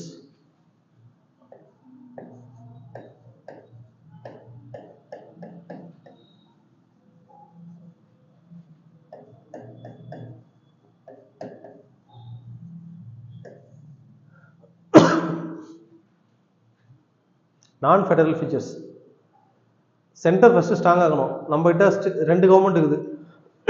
2 types of government வந்து ஃபெடரல் ஃபீச்சர். பட் ஆனால் 2 கவர்மெண்ட் இருந்தாலும் ஒரு சென்ட்ரல் கவர்மெண்ட் என்ன பண்ணுது, ரொம்ப ஸ்ட்ராங்காக ரூல் பண்ணுது இல்லையா, எல்லா ஸ்டேட்ஸையும் கண்ட்ரோல் பண்ணுது. ஸோ அப்போ ஸ்ட்ராங் சென்டர். இங்கே டிவிஷன் ஆஃப் பவர்ஸ்ன்றது வந்து ஃபெடரல் இதில் ஸ்ட்ரக்சரில் வந்து இன்வோக் பண்ணப்பட்ட ஒரு ப்ரொவிஷன். நம்மகிட்ட அப்படி தான் இருக்குதான்னு பார்த்தா ப்ராக்டிக்கலாக அப்படி கிடையாது. டிவிஷன் ஆஃப் பவர்ஸ்ன்றது வந்து பார்த்தீங்கன்னா ஒரு பயஸ் இருக்குது. சென்டருக்கு ரொம்ப பவர்ஸ் அதிகமாகவும் ஸ்டேட்டுக்கு அதோட கொஞ்சம் பவர்ஸ் கம்மியாகவும் தான் இருக்குது. டிவிஷன் ஆஃப் பவர்ஸ்ன்றது இருக்குது, பட் ஆனால் அதை ஈக்குவலாக பிரிக்கல. கொஞ்சம் என்ன பண்ணிட்டாங்க, பயஸ்டாக பண்ணிட்டாங்க. சென்ட்ரலுக்கு அதிக பவர்ஸும் ஸ்டேட்டுக்கு கம்மியான பவர்ஸும் கொடுத்துட்டாங்க. ஸோ அதனால் ஸ்ட்ராங் சென்டர். அப்போ நம்ம என்ன பண்ணுறோம், இந்தியாவோட கான்ஸ்டியூஷன் செட்டப் வந்து யோசிக்கிறோம். அப்போ ஃபெடரல் கிடையாது, மேபி யுனைடெட் ஃபீச்சர்ஸும் அதில் இருக்குது, நான் ஃபெடரல் ஃபீச்சர்ஸும் இருக்குதுன்னு சொல்கிறோம். ஒரே ஒரு கான்ஸ்டியூஷன் தான், 2 கான்ஸ்டியூஷன் கிடையாது. ஸ்டேட் கவர்மெண்ட்டுக்கு தனி கான்ஸ்டியூஷன், சென்ட்ரல் கவர்மெண்ட்டுக்கு தனி கான்ஸ்டியூஷன் கிடையாது. ஏன்னா சர்வாதிகார நாட்டில் எப்படி இருக்கும், தனித்தனியாக இருக்குமா? சர்வாதிகாரினாலுமே நாடு ஃபுல்லாக ஒரே ரூல் தான். நான் என்ன சொல்கிறேன்னா அதுதான் இம்ப்ளிமெண்ட் ஆகணும். அப்போது ஒரே கான்ஸ்டியூஷன் தான் அங்கே இருக்கும். ஸ்டேட் வந்து உள்ளே வர முடியாது. ஸ்டேட்லேயே யார் கண்ட்ரோல் இருக்கும், என்னோட கண்ட்ரோல் தான் இருக்கும். நான் யாரை நியமிக்கிறேனோ அவங்க தான் என்ன பண்ணுவாங்க, ஸ்டேட்டில் வந்து கண்ட்ரோல் பண்ணுவாங்க. ஓகேவா? அப்போ அதுதான் சர்வாதிகாரம். ஸோ அப்போ சிங்கிள் கான்ஸ்டியூஷன், ஒரே கான்ஸ்டியூஷன் தான் இருக்கும். சிட்டிசன்ஷிப்னு அது கண்ட்ரி ஃபுல்லாக ஒரே சிட்டிசன்ஷிப் தான். நான் வந்து இந்த ப்ராவின்ஸோட சிட்டிசன்லாம் நீ வந்து உரிமை கொண்டாட முடியாது. இந்த ஸ்டேட்டோட சிட்டிசன் நான் அப்படின்லாம் நீ உரிமை கொண்டாட முடியாது. எனக்கு எழுத நீ வர அப்படின்றது தான் சர்வாதிகாரம். அப்போ ஒரு சிட்டிசன்ஷிப் தான் இருக்கும். ஏற்கனவே சொன்ன மாதிரி ஜெர்மனி பற்றி படித்தோம் இல்லையா, சர்வாதிகார நாடு. ஹிட்லர் என்ன பண்ணார், சர்வாதிகாரத்தை எக்ஸிபிட் பண்ணார் இல்லையா அங்கே. அப்போ எமர்ஜென்சி ப்ரொவிஷன்ஸ் நம்ம அங்கே தான் பார்வை பண்ணுறோம். திடீர்னு சர்வாதிகாரம் இருக்கும்போது மக்கள்கிட்ட என்ன இருக்கும், ஒரு கொந்தளிப்பு இருக்கும். என்னடா இவங்க இந்த மாதிரிலாம் பண்ணிட்டு இருக்கிறாங்களே அப்படின்னு சொல்லிட்டு ஒரு எழுச்சி உண்டாகும். அந்த எழுச்சி என்ன பண்ணி ஆகணும், அவர் கண்ட்ரோல் பண்ணலன்னா அவர் வந்து என்ன பண்ணுவார், அவர் சீட்டு காலியாயிரும். ஸோ அப்போ அவர் என்ன பண்ணுவார், அதுக்கு ப்ரிப்பேர்டாக என்ன பண்ணியிருப்பாருன்னா, அது மாதிரி ஏதாவது ஒரு இன்டர்னல் ரெபலியன் நடந்ததுன்னா, ஒரு சர்வாதிகாரத்துக்கு அகென்ஸ்டாக ஏதாவது ஒரு ரெபலியனோ இல்லை வேற ஏதாவது ஒரு சதி வேலை ஏதாவது நடந்ததுன்னா அதை என்ன பண்ணணும், கவுண்ட்ராக்ட் பண்ணணும் அப்படின்னு சொல்லிட்டு என்ன பண்ணியிருப்பாங்க, சில ப்ரொவிஷன்ஸு கான்ஸ்டியூஷனில் ஃப்ரேம் பண்ணி வச்சிருப்பாங்க. அதுதான் எமர்ஜென்சி ப்ரொவிஷன்ஸ். நேஷனல் எமர்ஜென்சி கூட நம்ம என்ன பண்ணுவாங்க, ஆன்டி டெமோக்ரஸி டேன்னு சொல்லிட்டு கொண்டாடினாங்களே எப்பயோ ரீசெண்டாக பொலிட்டிக்கல் பார்ட்டிஸ்லாம். பிளாக் டேன்னு சொல்லிட்டு என்னைக்கு டிக்ளேர் பண்ணாங்களோ, எமர்ஜென்சி என்னைக்கு டிக்ளேர் பண்ணாங்களோ அதை வந்து என்ன பண்ணாங்க, கருப்பு தினமாக அனுசரிச்சாங்க. எஸ்பெஷலி பிஜேபி பண்ணாங்க அதை. ஓகேவா? ஸோ அது மாதிரி ஆன்டி டெமோக்ராட்டிக் மெத்தட்ஸ்லாம் வந்து எதில் இருக்குன்னா, அது மாதிரி சர்வாதிகார இதில் இருக்கும். ஸோ அப்போ அதில் ஒன்று தான் வந்து எமர்ஜென்சி ப்ரொவிஷன்ஸ். நாமளே எமர்ஜென்சி வந்து 1975 டிக்ளேர் பண்ணதோட சரி, அதுக்கப்புறம் லாஸ்ட் கிட்டத்தட்ட 50 இயர்ஸ் ஆக போகுது, இது வரைக்கும் டிக்ளரே பண்ணலை.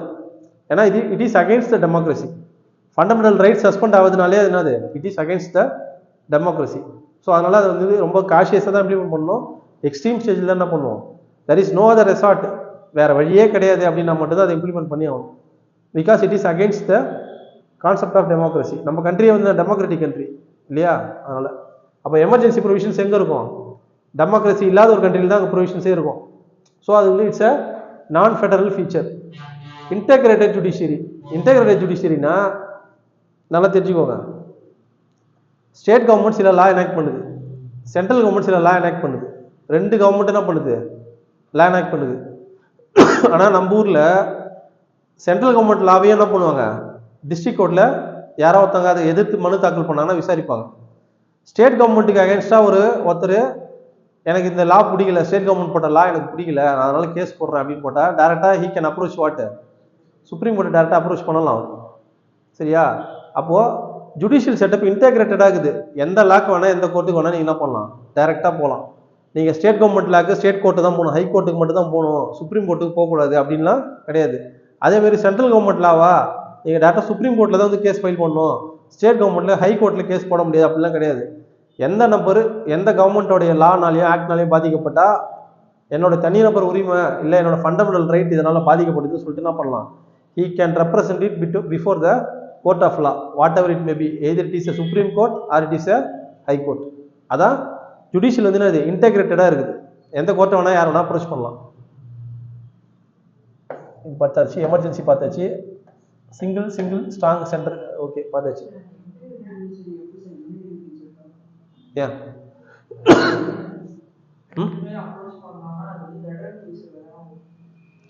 ஃபெடரல் ஃபீச்சர்னா அப்படி கிடையாது. இப்போ ஃபெடரல் செட்டப்னா வந்து 2 கவர்மெண்ட்டுக்கு கொடுத்துருக்குறாங்க இல்லையா, 2 டைப்ஸ் ஆஃப் கவர்மெண்ட். அப்போ 2 டைப்ஸ் ஆஃப் கோர்ட் இருக்கணும். அந்த அந்த இஷ்யூஸ் சார்ட் அவுட் பண்ணுறதுக்கு ஒரு கோர்ட்டு, இந்த இஷ்யூஸ் சார்ட் அவுட் பண்ணுறதுக்கு இன்னொரு கோர்ட்டு சொல்லிட்டு அப்படி தான் பிரிச்சிருப்பாங்க. Division of powers. Division of பவர்ஸே வரல இங்கே. டேரெக்டாக என்ன பண்ணிட்டாங்க, யார் வேணா எங்கே வேணா போய் சொல்லிட்டு சொல்லலாம். அதாவது இன்டெகிரேட்டட் ஜுடிஷியரின்றது என்னன்னாக்கா, நீ எங்கன்னா போய்க்கோ, கடைசியாக சர்வாதிகாரி நான் தான், என்கிட்ட தான் வந்தோம், நான் சொன்னால் கோர்ட்டு சொன்னதை கூட நான் என்ன பண்ணலாம், அகேன்ஸ்டாக இது செல்லாது சொல்லிட்டு டிக்ளேர் பண்ணிட்டு போயினே இருக்கலான்றது தான் சர்வாதிகாரம், நான் ஃபெடரல் ஃபீச்சர். அப்போ அங்கே அதனால் அதுக்கான முக்கியத்துவமே இருக்காது. இப்போ நீங்கள் இப்படி யோசிக்கிறீங்க, எந்த கோர்ட்டுக்கு வேணால் போகலான்ட்டு, சுப்ரீம் கோர்ட்டுக்கு டேரெக்டாக நம்மளால் போக முடியுமா? இப்படி யோசிச்சு பாருங்க, சுப்ரீம் கோர்ட்டில் போயிட்டு ஒரு பெயில் வாங்கினாலே மினிமம் 2 lakhs இல்லாமல் வாங்க முடியாது. ஜஸ்ட்டு நேம் சேக்குக்கு படிக்கிறோம், ப்ராக்டிக்கலாக இம்ப்ளிமெண்டேஷன் பார்த்தீங்கன்னா இப்போ அந்த அனிதான்ற ஒரு பொண்ணு வந்து நீட்டுக்கு அகேன்ஸ்டாக போராடி இறந்துட்டாங்க இல்லையா? அவங்க ஏன் இறந்தாங்கன்னா அவ்வளோ செலவு பண்ணி கஷ்டப்பட்டு போனாங்க, எங்கெங்கேயோ போய் யார்கிட்ட ஹெல்ப் பண்ணி கேட்டுன்னு போனாங்க. பட் ஆனால் அது ஷட் டவுன் ஆயிடுச்சு.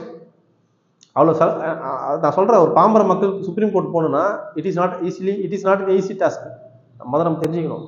இன்டெகிரேட்டட் ஃபீச்சர் இருந்தால் கூட இப்போ இதுவே வந்து நம்ம ஸ்டேட் லாஸ்க்கு வந்து நீங்கள் இதான் ஹையஸ்ட் கோர்ட் ஆஃப் அப்பீல்ன்றது. இப்போ நமக்கு கீழ் கோர்ட் போகிறோம், அப்புறம் ஹை கோர்ட் போகிறோம், அப்புறம் சுப்ரீம் கோர்ட் போகணும்னு சொல்லிட்டு இன்டெகிரேஷன் இருக்குது. இது ஆக்சுவலாக நமக்கு நல்லதாக கேட்டதான் பார்த்தா நமக்கு தான் கேட்டது. ஸ்டேட் லாஸ்க்கு தனியாக ஒரு கோர்ட் வச்சுருந்தாங்கன்னா அங்கேயே முடிஞ்சிடும். நம்ம டிஸ்ட்ரிக்ட் இப்போ பாண்டிச்சேரி கோர்ட்டில் ஒரு கேஸ் போடுறோம், நம்ம தோத்துட்டோம், அடுத்த அப்பீல் நேராக ஹை கோர்ட்டோட முடிஞ்சிச்சுன்னா நமக்கு பிரச்சனை கிடையாது. திருப்பி அவங்க இது வரை வச்சுக்கிறாங்க, நெக்ஸ்ட் லெவலில் வரை வச்சுக்கிறாங்க. நம்மளால பாமர மக்களால் போக முடியுமான்னு ப்ராக்டிக்கலாக பார்த்தா போக முடியாது. இது இன்டெகிரேட்டட் ஜுடிஷியரின்றது வந்து கிட்டத்தட்ட இன்டெரக்டாக நம்ம மக்கள் அலைவுறதுக்காக தான் வச்சுக்குது. நீங்கள் எங்கே வேணால் போங்க அப்படி போங்கன்ட்டு ஒரு பின்பத்தை காமிச்சு மக்கள் அலைவுறதுக்காக பண்ணுற விஷயம் தான். Appointment of governors by the centre. நான் சொல்லிக்கிறேன் ஏற்கனவே, சர்வாதிகார நாட்டில் என்ன இருக்குன்னா ஸ்டேட்ஸில் வந்து யார் ரூல் பண்ணுவா, சர்வாதிகாரியோட ரெப்ரஸன்டேட்டிவ் தான் ரூல் பண்ணுவார். இடியமன் ரூல் பண்ணார்னா இடியமனோட ரெப்ரஸன்டேட்டிவ் தான் என்ன பண்ணாங்க, அந்த ஸ்டேட்டில் வந்து அவரோட கண்ட்ரியில் நிறைய ஸ்டேட் இருக்கும் இல்லையா? நம்ம ஊரில் நிறைய ஸ்டேட் இருக்கிற மாதிரி அந்த கண்ட்ரியில் நிறைய ஸ்டேட் இருக்கும். ஒரு ஸ்டேட்லேயும் வந்து மக்கள் தேர்ந்தெடுக்கப்பட்ட எலெக்டட் ரெப்ரஸன்டேட்டிவ்ஸ் இருக்க மாட்டாங்க. யார் அங்கே சர்வாதிகாரியோட அவரோட ரெப்ரஸன்டேட்டிவ் யார் அவருக்கு நம்பிக்கைனாலும் அவரை தான் என்ன பண்ணுவார், கவர்னர் அப்பாயின்ட் பண்ணுவார். ஸோ அது வந்து என்னது, unitary setup, it's not a federal setup. So appointment of governors by the centre. ஏன் ஸ்டேட் கவர்னர் அந்த ஸ்டேட்டோட சிஎம் அப்பாயின்ட் பண்ணலாம்ல, சென்டர் தான் அப்பாயின்ட் பண்ணுது. ஸோ அப்போ இன்டெரக்டாக யார் கண்ட்ரோல் பண்ணுறா, சென்ட்ரல் கவர்மெண்ட் தான் என்ன பண்ணுது, ஸ்டேட்டை கண்ட்ரோல் பண்ணுது. Public service commission. Public service commission வந்து எல்லா ஸ்டேட்லேயும் கிடையாது, சென்ட்ரலில் இருக்குது. நான் பாண்டிச்சேரியில் இருக்குதா, பாண்டிச்சேரியில் கிடையாது. ஸோ அப்போ இதுலுமே என்ன பண்ணுறாங்க, ஐஏஎஸ் ஆஃபீஸர்ஸ் வச்சு என்ன பண்ண முடியும், கண்ட்ரோல் பண்ண முடியும் ஸ்டேட்ஸை. ஏன்னா பப்ளிக் சர்வீஸ் கமிஷன் மூலிமா அவங்க என்ன பண்ணுறாங்க, தே வில் ரெக்ரூட் த ஸ்டஃபுல் பர்சனல். இப்போ நீங்கள் அதுக்கு தானே படிக்கிறீங்க, உங்ககிட்ட அந்த ஸ்டஃப்பை வந்து கொண்டு வந்துட்டு என்ன பண்ணுறாங்க, ரெக்ரூட் பண்ணுறாங்க. Using you they will control some other department or some other territory. இப்போ அந்தமான் நிக்கோபார் ஐலாண்ட்ஸு, லக்ஷதீப் அதெல்லாம் பார்த்தீங்கன்னா வந்து சென்ட்ரலி அட்மினிஸ்ட்ரேட் டெரிட்டரிஸ். யூனியன் டெரிட்டரிஸில் centrally administrate territories. Central government அங்கே வந்து எலெக்டட் ரெப்ரஸன்டேட்டிவே கிடையாது. இப்போ நம்ம பாண்டிச்சேரி சிஎம் இருக்கிறாரு, ரங்கசாமி இருக்கிறார், எலெக்டட் பை த பீப்புள். வேற லக்ஷதீப்லையோ அந்தமான்லையோ அதுமாதிரி இதில் பார்த்தீங்கன்னா மற்ற டெரிட்டரிஸ்ல சண்டிகார்லேயே பார்த்தீங்கன்னா there is no chief minister. There will be a person who will be an IAS officer or equivalent in some other cadre. He will only administer that territory. Lakshadweep appointment அதை administer பண்ணுறது யாருன்னா ஒரு ஐஏஎஸ் ஆஃபீஸர் தான். So அப்போ அந்த IAS officer appoint பண்ணுறது யார், state கவர்மெண்ட்டா சென்ட்ரல் கவர்மெண்ட்டா, சென்ட்ரல் தான். அப்போ indirect control of the central government. So it's a non federal feature. ஓகேவா? ஸோ இதில் கொஷின்ஸ் வந்து இதை நீங்கள் திருப்பி வச்சு தான் அவனோட வழியே கிடையாது. எது யுனைட்ரி ஃபீச்சரு எது ஃபெடரல் ஃபீச்சர் சொல்லிட்டு கண்டிப்பாக சிவில் சர்வீஸ் ஓரியன்ட் கொஷின்ஸ் இதில் கேட்பாங்க. நீங்கள் ப்ரீவியஸ் கொஷின் பேப்பர்ஸ் எடுத்து பார்த்தாலே தெரியும், இந்த கொஷின் கண்டிப்பாக வந்துருக்கும். ஸோ நல்லா என்ன பண்ணிங்க, கோத்ரூ பண்ணுங்கள். பாலிட்டி மட்டும் என்ன பண்ணியோன்னா நீங்கள் கிளாஸ் முடிஞ்ச உடனே போய் ரிவைஸ் பண்ணால் தான். நீங்கள் முடிஞ்சுதா கிளாஸ், அட்லீஸ்ட் நீங்கள் நைட் ரிவைஸ் பண்ணிட்டு காலைல கூட படிங்க. நீங்கள் முடிச்சு வச்சிங்கன்னா புரிஞ்சிடும். 2 நாள் ஆகட்டும், சாட்டர்டே சண்டே லீவ் இருக்குது, மண்டே பார்த்துலான்னு வச்சிங்கன்னா நான் சொன்னது இன்னி அப்படியே மறந்துட வேண்டியது தான். உங்களுக்கு படிக்கும் போதே தெரியும், அது புதுசாக படிக்கிற மாதிரி இருக்கும் திருப்பி. ஸோ 2 hours கிளாஸுக்கு வச்சது முக்கியம் இல்லை. நைட்டு போய் முடிஞ்ச அளவு 50% ரிவைஸ் பண்ணுறங்க, ரிமைனிங் 50% நாளைக்கு ரிவைஸ் பண்ணுறங்க. ஆனால் இன்றைக்கி நாளைக்குள்ளே முடிச்சிருங்க. இல்லைனா உங்களுக்கு மறந்துடும், நான் சொன்ன பாயிண்ட்ஸ்லாம் ஞாபகம் வராது அந்த டைம். ஓகேவா? நெக்ஸ்ட் கிளாஸில் பார்ப்போம்.